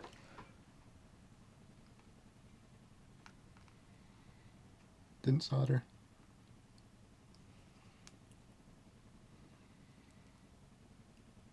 Good. The trick to these is to put the tip near the pad and then use the side of the iron on the leg of the LED. Like that? No, with the iron. Yeah. And you use the tip on the pad here. I'll show you. Trick is to sort of put the tip on and you kind of use the side of the thing onto the LED. And do we have this thing on? Which thing? Oops, yeah, we need to put that on. There we go. Before we start breathing. Too many things. Go ahead. Good. Nope. Press all the way into that corner. You're not pushing all the way down into the corner, okay? You're hovering above the board. You need to press. What do we need to touch? We need to touch the pad and the component. So that means you have to press that thing into the corner a little bit, okay? Good.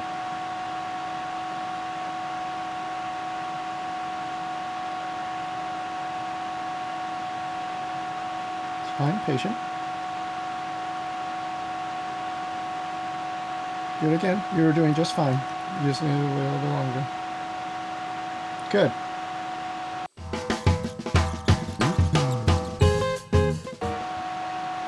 Nope. Heat first and then solder, okay? Heat first, then solder. Good. Now you're done. Now we're done. Alright? It's got to get hot enough for the solder to melt. Otherwise it's useless putting the solder on there. And it doesn't need much solder at all. So, okay. Heat first, then solder. Good. Heat first.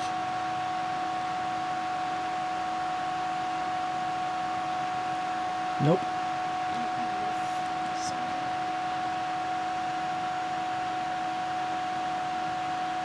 Heat first. That's fine. That's fine. Heat first, okay? You're putting the solder on too soon. I want you to count 1/1000 and then solder on. 1/1000. Good.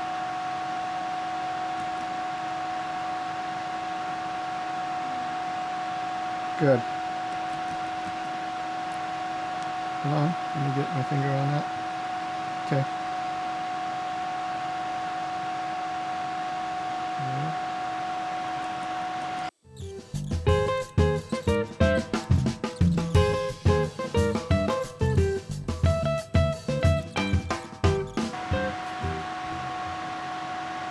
Okay, so I'll show you. You kind of want to cut it pretty close. You can, and you have a lot of leeway.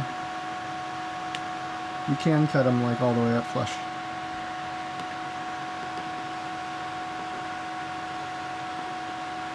Chop, chop.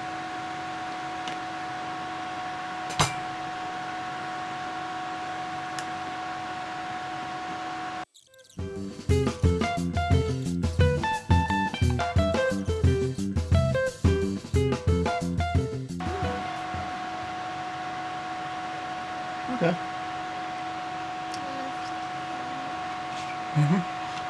Cool. Oh, don't touch metal to it. Oh, we have one of them that's not. Oh, it's uh-oh. I have a problem with it. Which one was it? This one. They're too much solder.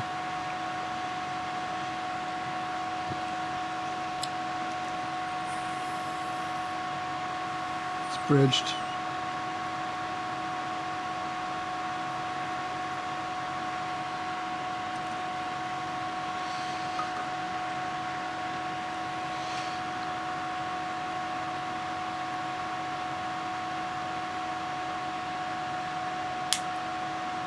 See how it's bridged?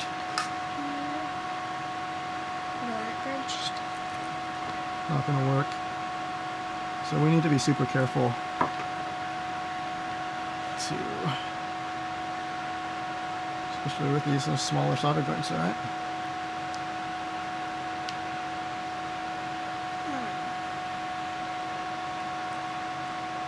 Alright. Good thing we tested.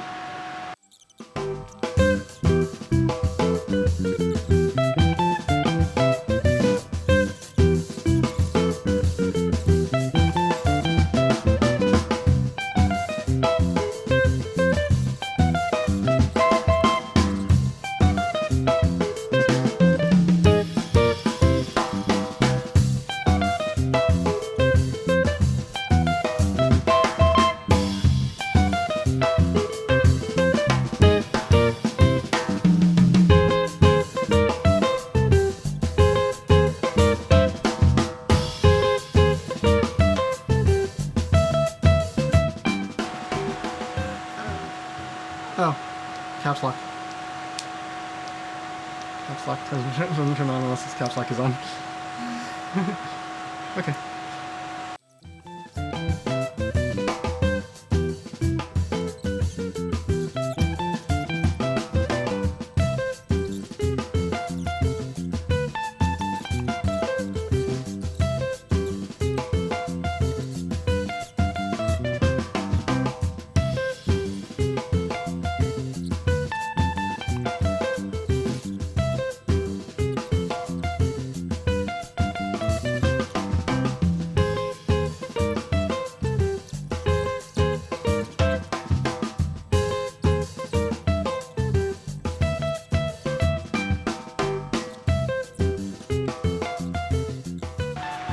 Chop them. Done with this. And we can move on to putting the sorbothane strips onto the... Turn this off. Did you put solder on the tip? Okay. Clean it off and then put solder on the tip. And then we'll put it. Good. Alright. Cool. Chop, chop.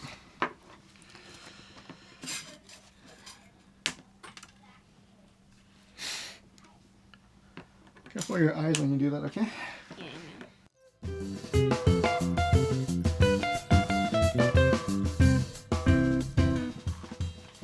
Now you can see what I'm doing. We'll clean this. Alright. So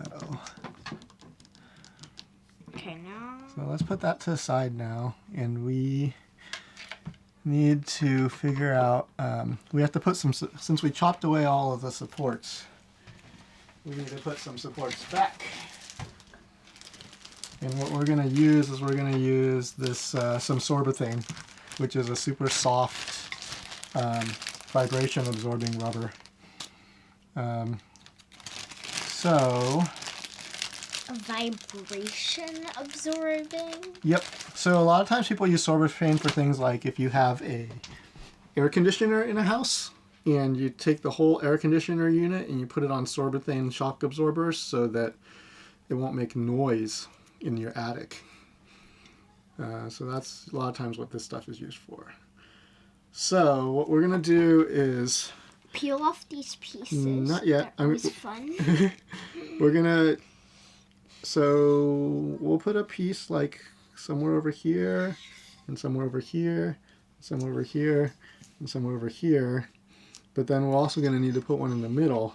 And the thing that I didn't anticipate was it has this gap in the middle that the last keyboard, the last one of this model that we bought, didn't have this gap in the bottom. So,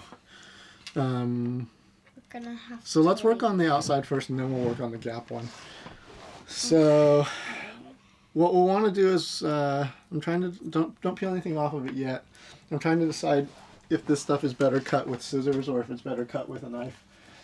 I've cut it with scissors before, but let me see if it cuts okay with a blade, because we don't need the sorbothane to be that big. In fact, the smaller it is, the less impact it's going to have on the sound.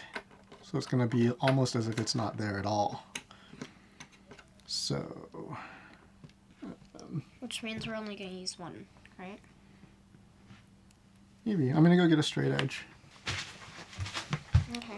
The reason I want to cut it with a knife is because I might need to adjust the height of one of them for that middle one, and I want to see how it cuts with a knife. Okay. Is this PC board from one of the maker from part? Yeah, it's one of the. Actually it's a power filter board. So, yeah, it's a passive power supply board. Actually, I can use our markings on here. I want to cut this guy in half, pretty much.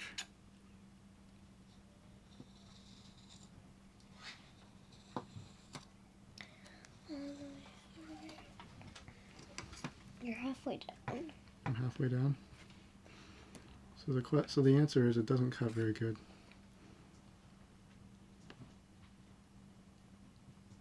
Oh, you know what? I think that I might be able to just. Yeah. Then I might be able to just slice it down the middle. Yeah.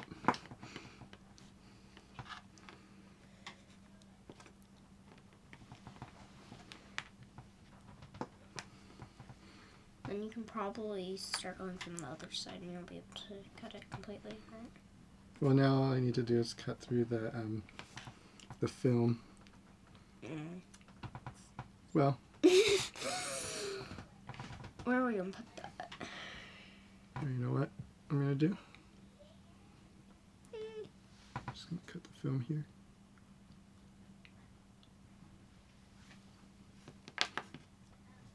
Oops, hold on. It's okay because we're going to take one side of the film off. I think that this is the thickness.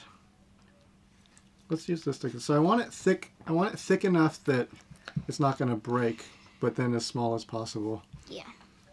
So I think that now this is probably going to be perfect. You can probably barely hear me in what I just said. And I just want to chop it in half. Yeah. So, do you want to chop it in half or do you want me to chop it in half? I'll just go ahead and go. I'll get you the next one, alright? Because we need to do one more of these after this. Okay. We're in half. Quarters. Okay. Let's call these the... You want to put it on the back side or the front side? Back side. So take the sticky stuff off of one side, and I think that this will stick well enough. Back side.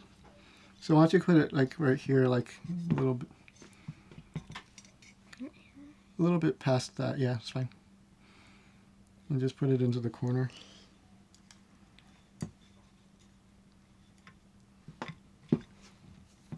Yeah, it's good. And I've kept the plastic on there so that the PC board doesn't stick to the... Should we cut that? Cut that. Cut the plastic? It's like... Dangly. That can affect the sound. Here, let's use wire cutters. I think we can just wire cut it in place. Or if I need to use some adhesive, which I have. Yeah, probably have plenty of adhesive. I think that that's a good size. What do you think? Yeah. Maybe a little bit thinner? I think it's good. Yeah. So I want them kind of same. Alright, you want to chop that one in half? You want to just chop it down the middle, or do you want to use the...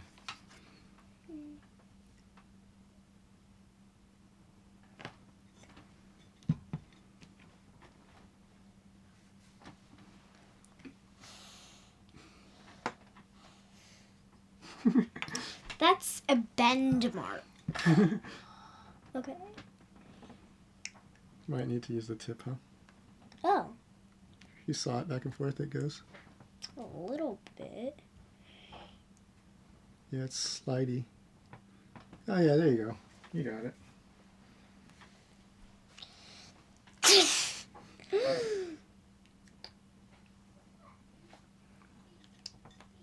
So all this is gonna do This is it's feels gonna, like the stuff that was actually in the glider. yeah. The It's sort of gummy, isn't it? I think that that's gonna be good. Except one of them's thicker than the other. Who cares? I'm gonna trim this one. Okay, so I think that these are a little bit too wide, so I'm just gonna chop them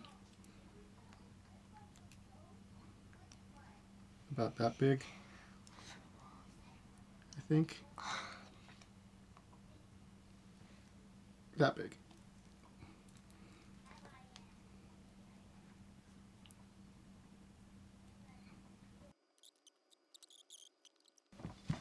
There we go. That look good? Stuck on here. We're stuck on this PCB. Okay. So now we've got this. Is it just I'm putting... What? Sorbothane thing stuck on the bottom. Oh, that would have been big enough for. Oh well. Okay. It's good. Yes. Okay, let's finish this. So, and then I want to put one in the middle here because we're using the flexi plate. So what I'm going to do is I think I'm going to get a piece of rubber, stick it there, and then. So.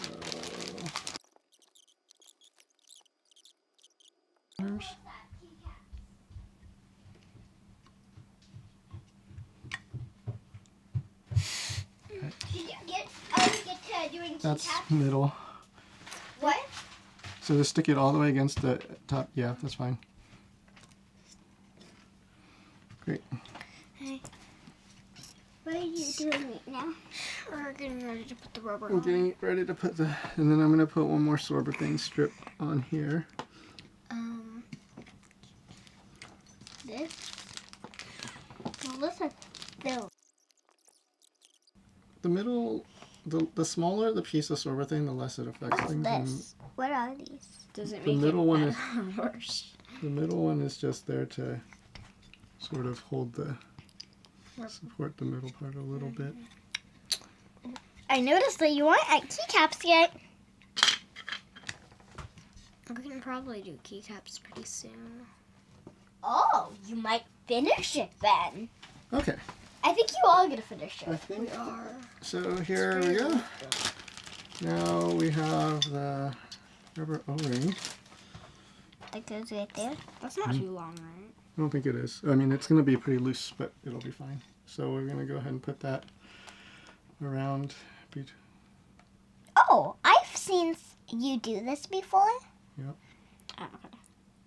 And then There. tuck it in. So, Tuck it in, right? Yeah, we'll tuck it in as we go, but main thing is, so now we're going to carefully slot it into this part. Alright, now press. And Try to get it in. Why? Oh, stabilizer. the stabilizer spot is where it's gonna, is the one place where it's gonna go. Okay, so now we're gonna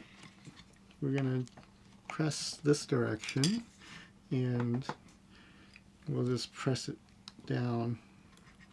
And we'll use this tool to help us squash. Just a wire keycap. So press this down. I can't use tweezers. The tweezers will poke it, and you don't really want it to poke, you just want it to squeeze down. And this is the part where we Got it. just squeeze it down. Okay, now Ellie, you can just press that down. Good, good. Okay, careful. Not too fast. There. Now we just squish this down. Nice and easy. There we go. It's in? No, hold on. Don't push. I want to push the rubber. Okay. There we go. You're kind of pushing it down, will you? Yeah, we're pushing, but you want to push it by the rubber part so that until it gets into that wedge cut that we made. What I was talking about earlier. Yep. Here, why don't you press that down? Don't push the thing, the board down though. Cool. Push more. All the way into the slot. Is it all the way in the slot now? Yeah. Now we can push. Okay. So now It's in. it's in. We need to put on the We just move keycaps. it side to side a little bit to the right spot. And you can see that this board has a little bit of suspension in there, or An actually angle. quite a lot of it. Again! Okay. How about we do it again? No, not yet, not yet. We're not doing keycaps yet. So we don't know if Camera battery died. We don't know when it did. we don't know if we got that last clip. So what we'll do is we'll show you guys how we take this apart, and then we'll put it back together again. So the way that this comes apart is, well, first, yeah. These little things, and then you pull them out. So you're gonna have to pull pretty hard because I have no this, knowledge about this. we're just gonna pull hard on these things. We're gonna pull back and pull hard, and theoretically, It should come out. this should come out. And Okay, it's not coming out. Stays in there pretty good. we just can you- used I'm gonna get a pencil with an eraser on the end. and push it out through the hole. And I'm gonna push a bit on it while I pull on these.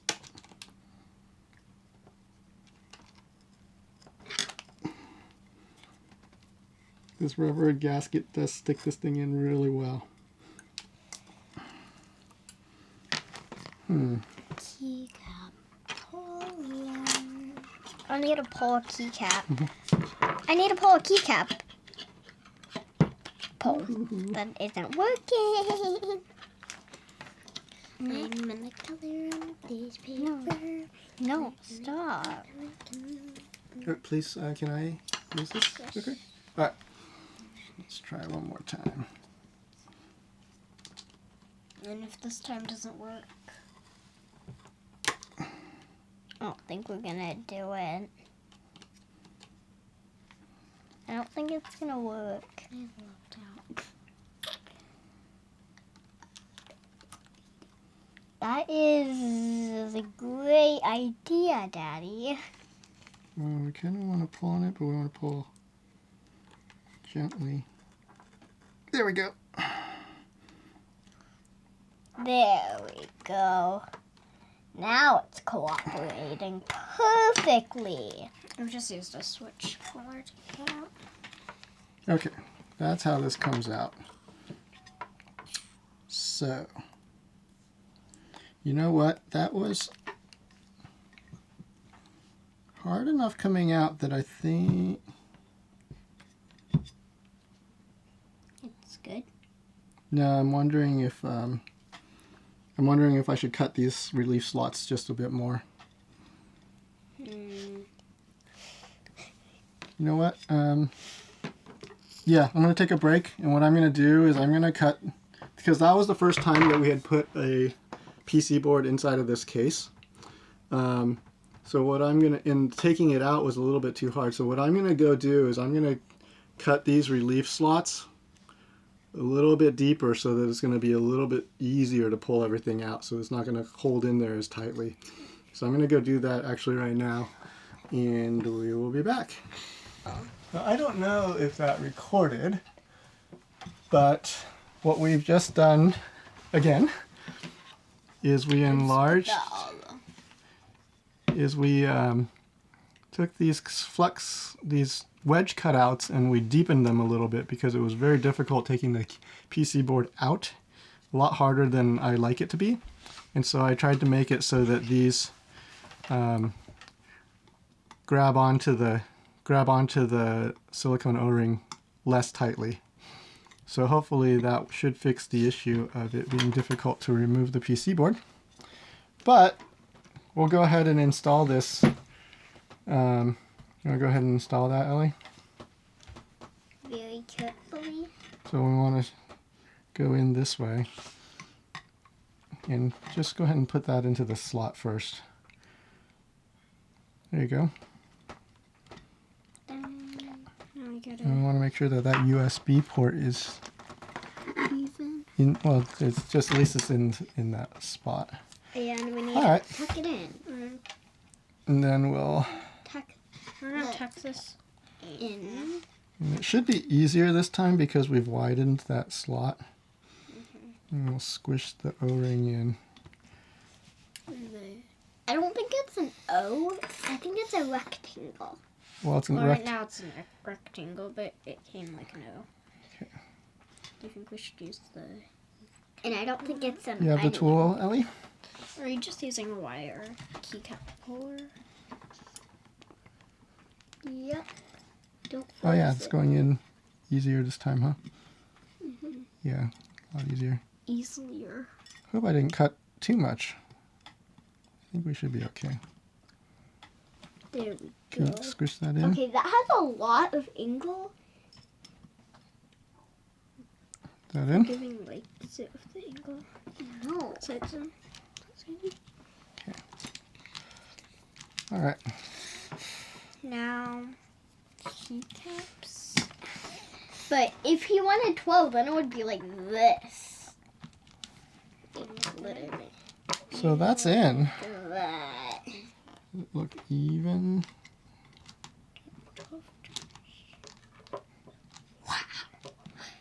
All right, yeah, let's go ahead and put keycaps on. I call space bar.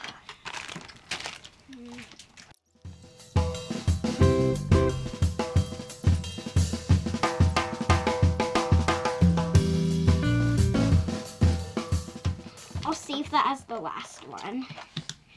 And then control. This is function, right? No, that's window key. That's. Window? I think This that's is in. function. Here or here? Well, let's do it here for now. Yeah, make it normal for forgiving. Well, it's not normal. We're switching it to the Wait, I need it. standard control Whoa. function for arrow keys. This actually didn't take that long. No, 3 people. Well, let's see. Is there anything that? No, I don't think there's any special keys. This is a pretty basic set. We should use win. Huh? We should use win. Use the win instead of those symbols. Yeah, because he's not going to know what they are. Don't. If you can't grab it, use a keycap puller. Turn it sideways. There you go. We'll see which one looks So I better. can't pull space. We'll see which one looks better. Win. I should put that back on the top so that. Yeah. On the bottom row, anywhere in there. How's that look? Matches? Yeah, matches this side. I think this sounds good. This is very angled though, because he likes it angled. Like I said. I said this very many times. Whoa! Is that finished? We haven't tested it yet. I mean, but it's finished. Yes. It is finished. I'm gonna type And on it's it. nearly A like type of real words. So, Here we go. Let's plug it in and see how it looks with the Red LEDs. yeah. Can I plug it in? Yeah. Careful. You wanna let's be careful plugging this guy in. Oh. Ooh. That looks. Smash like now and subscribe! Smash like now and subscribe!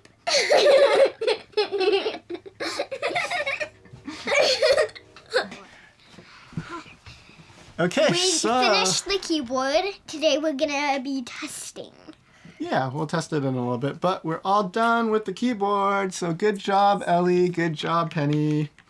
You guys all did excellent, excellent work putting this thing together. Well, actually, I didn't do much of it. You did. 2 times I. Did you take all the switches apart? Yeah.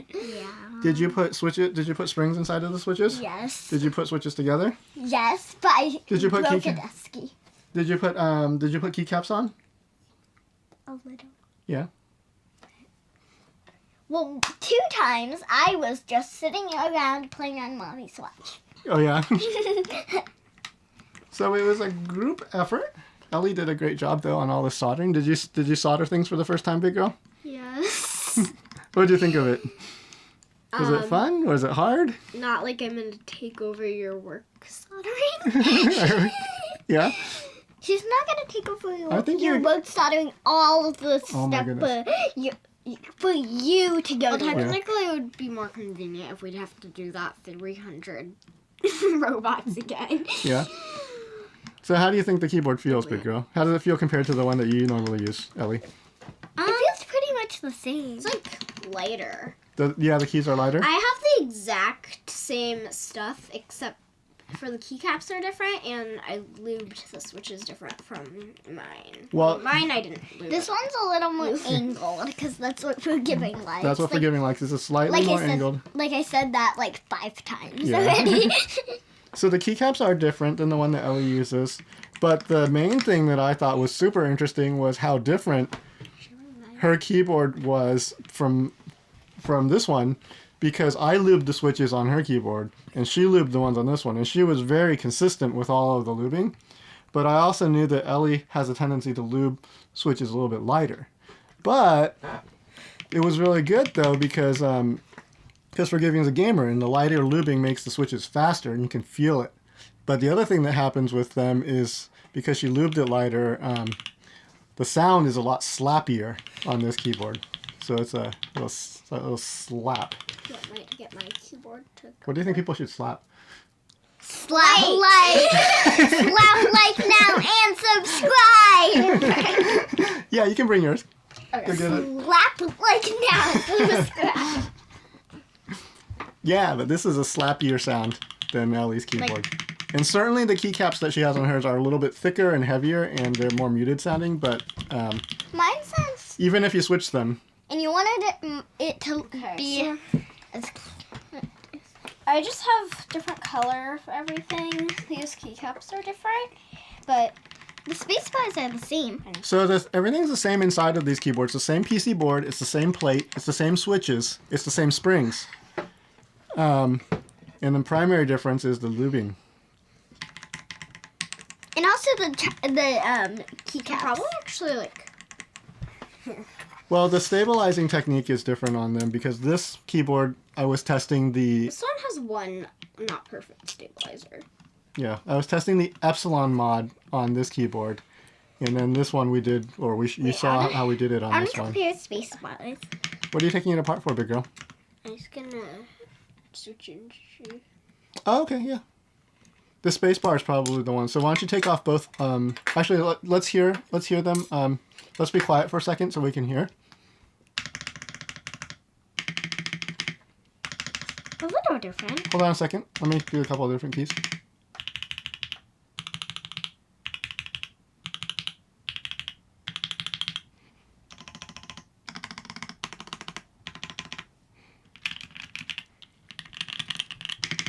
How about shift and shift? All right, so take off both alt keys, big girl. Alts.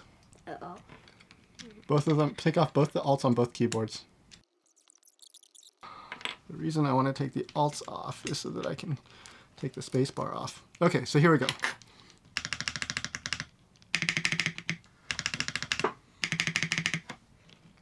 And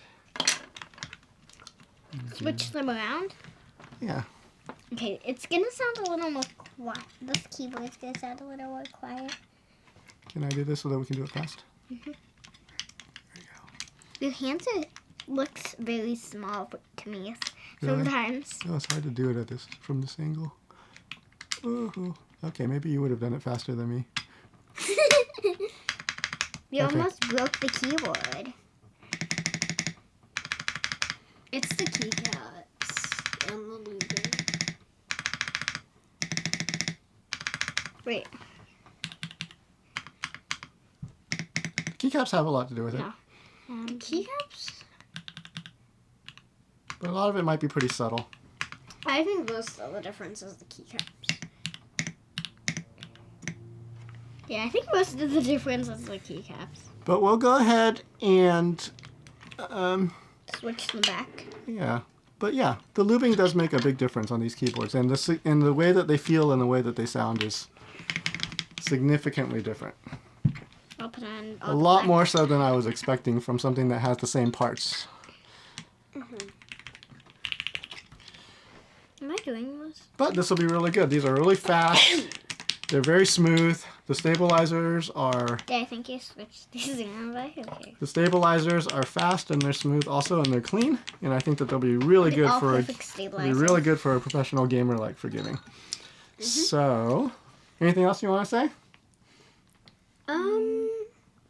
Slap like now and Do you think that you're gonna? I've said that enough times in this Yeah. video. Do you think that you're gonna build another keyboard for yourself sometime? Probably. Probably. Maybe when we're older. When you're- Not when we're older. I'm not gonna wait 3 months until my birthday. Yeah.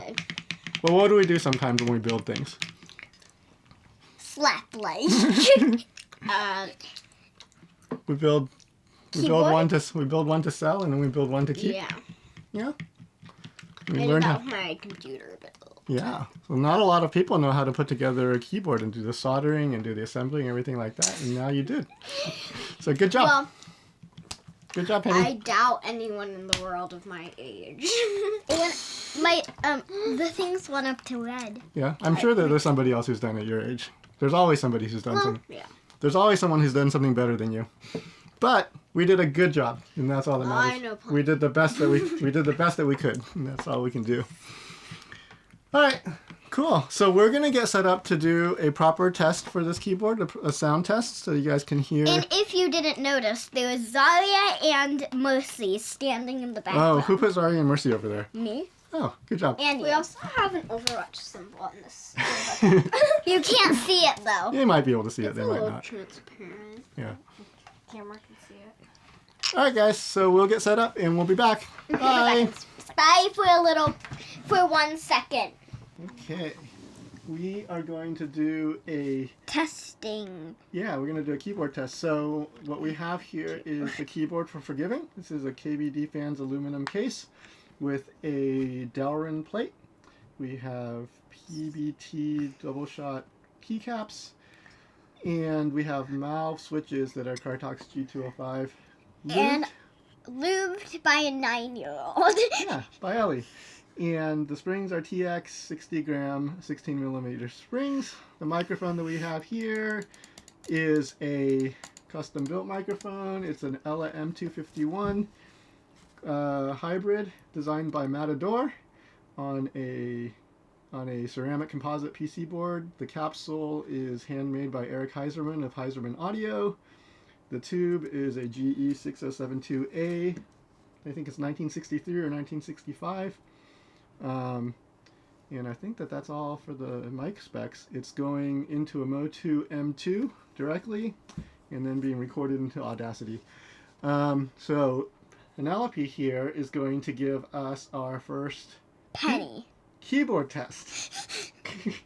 Which is in monkey type. Oh, hold on 1 second. We're going to need to start recording here real quick.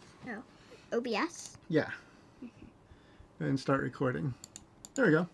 Okay. Okay, so Penny's going to give us our keyboard test. There we go.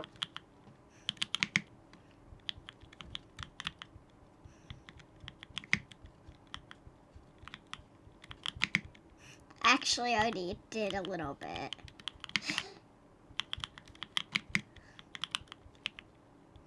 So we kind of know that the keyboard works.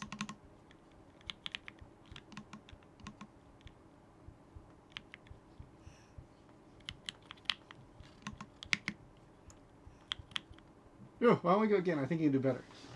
Yeah. I had 16 raw. All right, when you get going, let's be quiet so people can hear the keyboard, okay?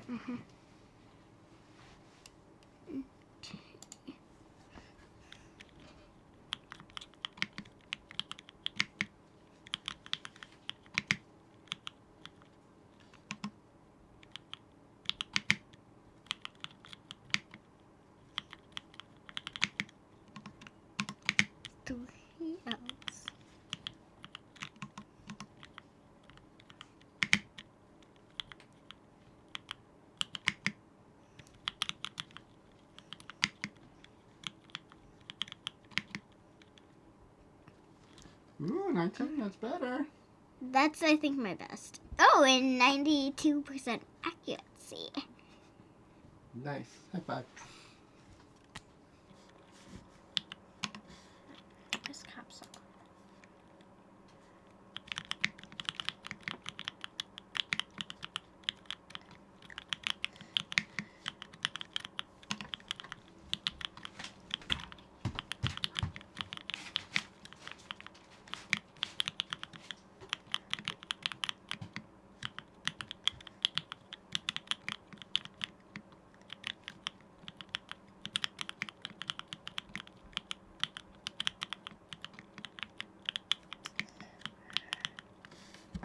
Ooh, 42. Maybe I'll hop on for one monkey tip. Oof. Alright. Whoa, small desk. Alright, let's see what we can do here.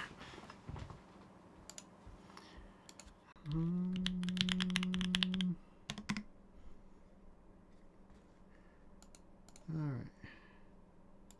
Ah.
Ah, we'll take that.